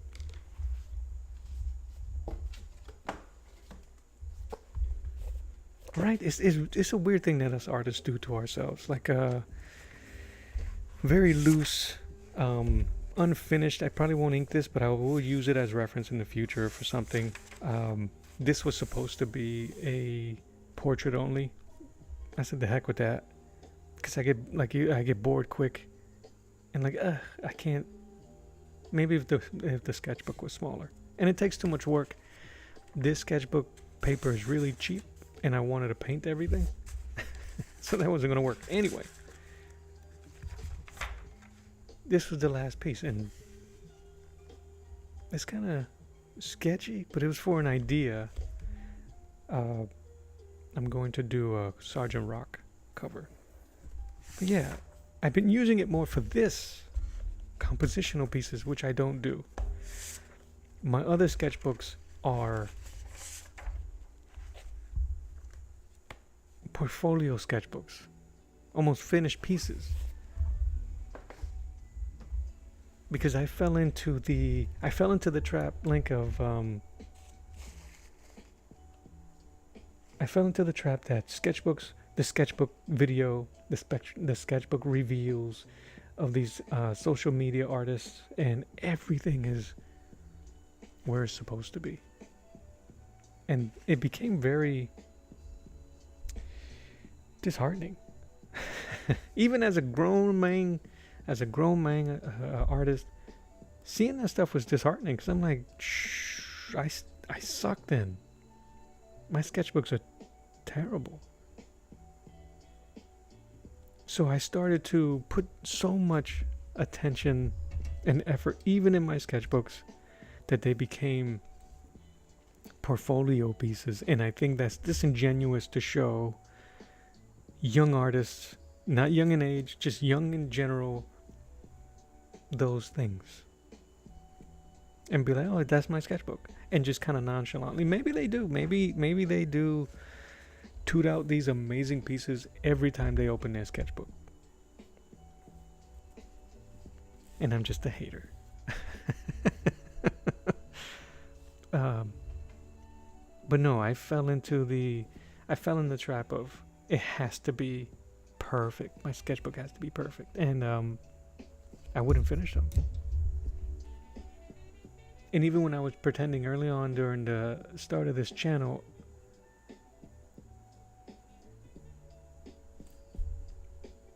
pretending I was just nonchalantly messing around and having those pieces in my sketchbooks. And it's like,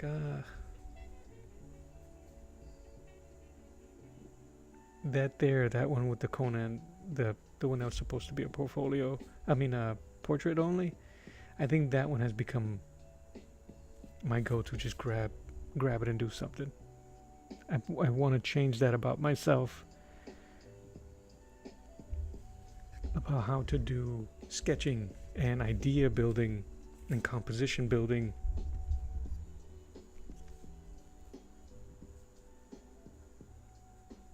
Because I didn't do it, so I didn't do it like that. It was kind of like pretentiously set up to look good all the time.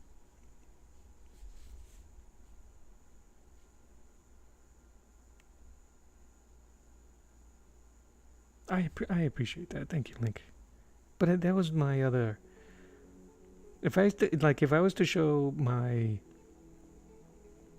watercolor sketchbook, and it was because even my gouache sketchbook, which is incomplete. It just felt disingenuous when I'm like, oh, this is me getting comfortable painting and stuff like that, and I'm spending 8-9 hours on my own sketchbook drawings and paintings.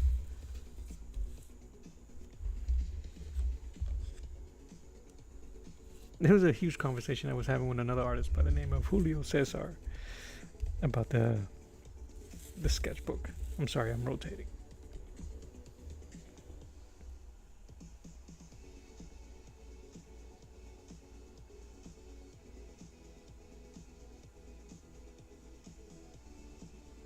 But I'm just trying to be better.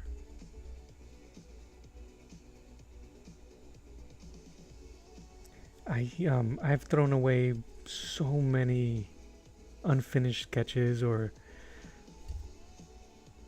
pieces just because they were on loose leaf, because I didn't want to put it on my sketchbook, because my sketchbook needs to be a portfolio.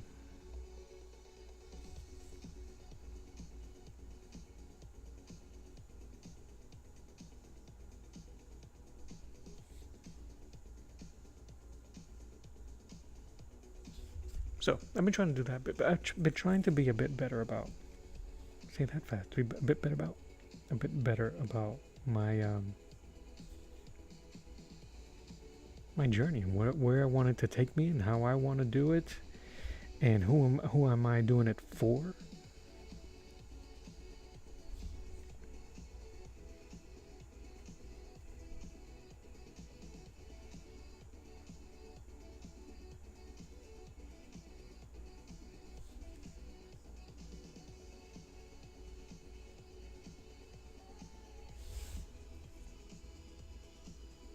Yeah, I'll read it out. It's weird. It's weird though, because we all have a beginning, and it usually sucks. Yeah.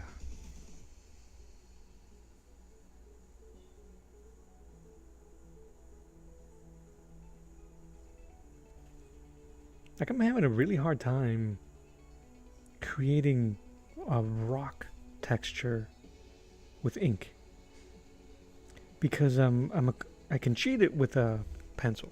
I can cheat it with paints.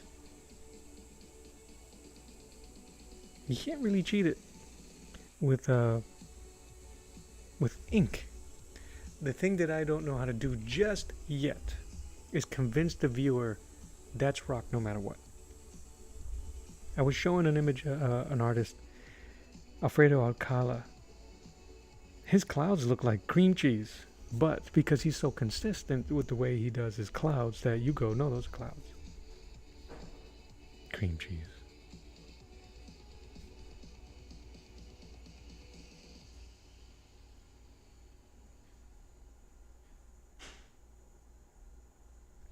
So I haven't developed that rhythm, but you're right.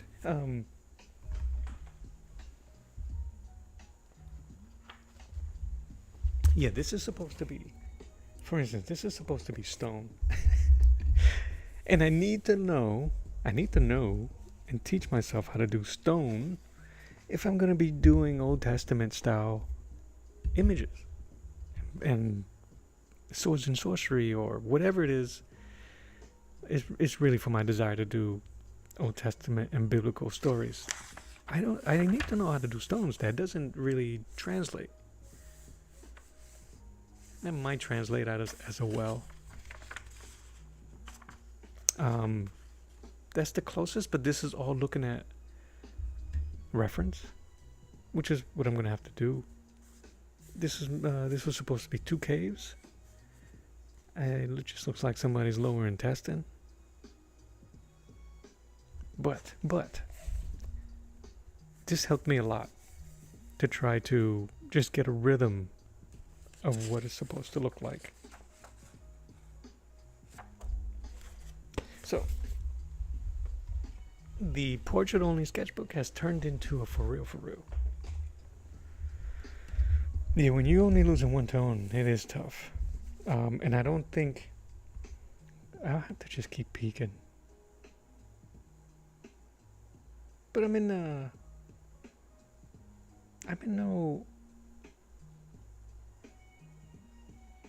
rush or hurry in that sense. Like, I'm not beating myself up over it. I just know it's just something that I need to work on.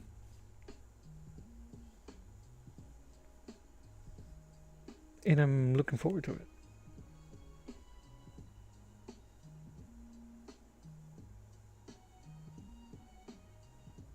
I'm looking forward to the that aha moment.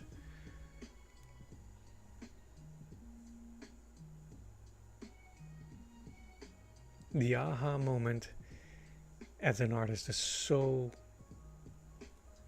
it feels so good. when you're it's almost out of body, you pull back and you go, oh, I freaking did it.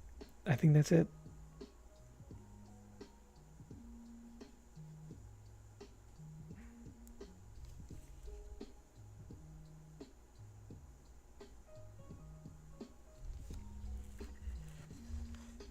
I wish that was something that can be taught.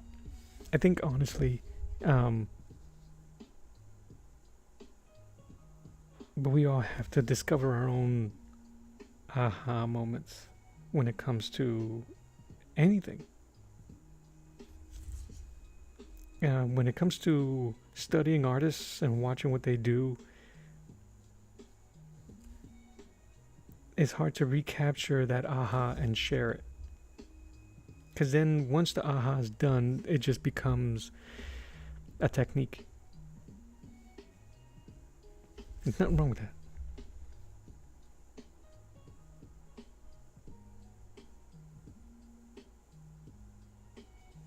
When I first figured out how to feather with a brush, everything had a feather on it.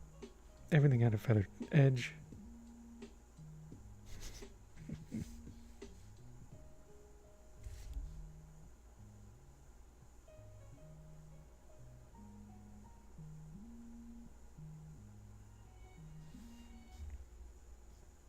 But yeah, the aha moment in art is so good.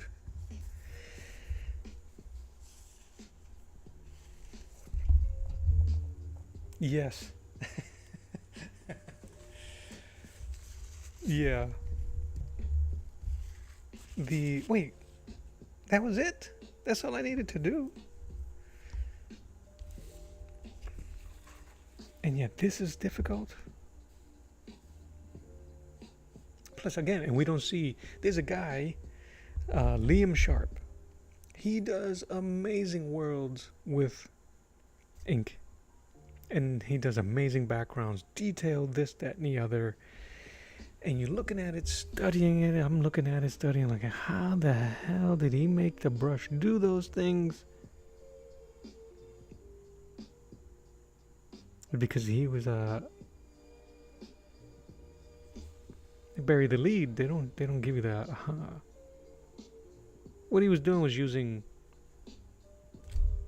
sponges and tissues and all this stuff. I think we forget sometimes that we can use everything around us.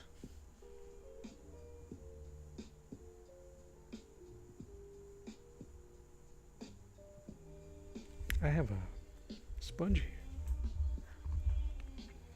I think I might use the sponge to do some of the background, which I have I don't have really any plans or anything that I had in mind.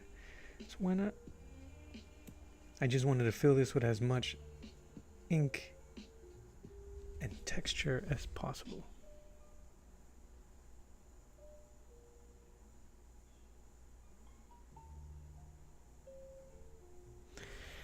Yeah, that discovery moment is so...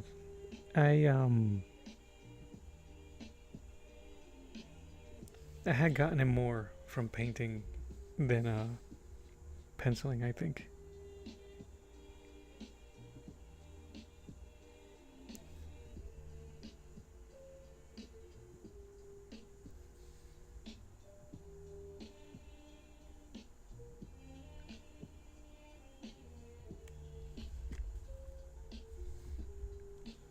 Well, party peoples,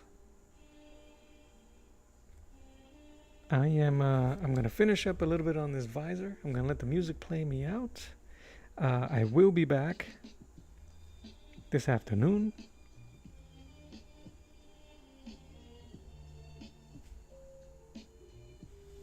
I like that look. I'm thinking around 3 o'clock my time. So if you're interested, swing back through. I should be here. I'm gonna go do some grown-up stuff. Run some errands. I can't be sitting here drawing and painting all day. Till that day comes, right? But thank you guys for hanging out with me. I appreciate it. Always, always, always. This is Art to the Round Table. My name is Mello. God bless you. I love you. Mean it. Until next time, I'll see you later. Draw you later. I'll see you this afternoon. Bye-bye. I'm going to clean up. Bye-bye.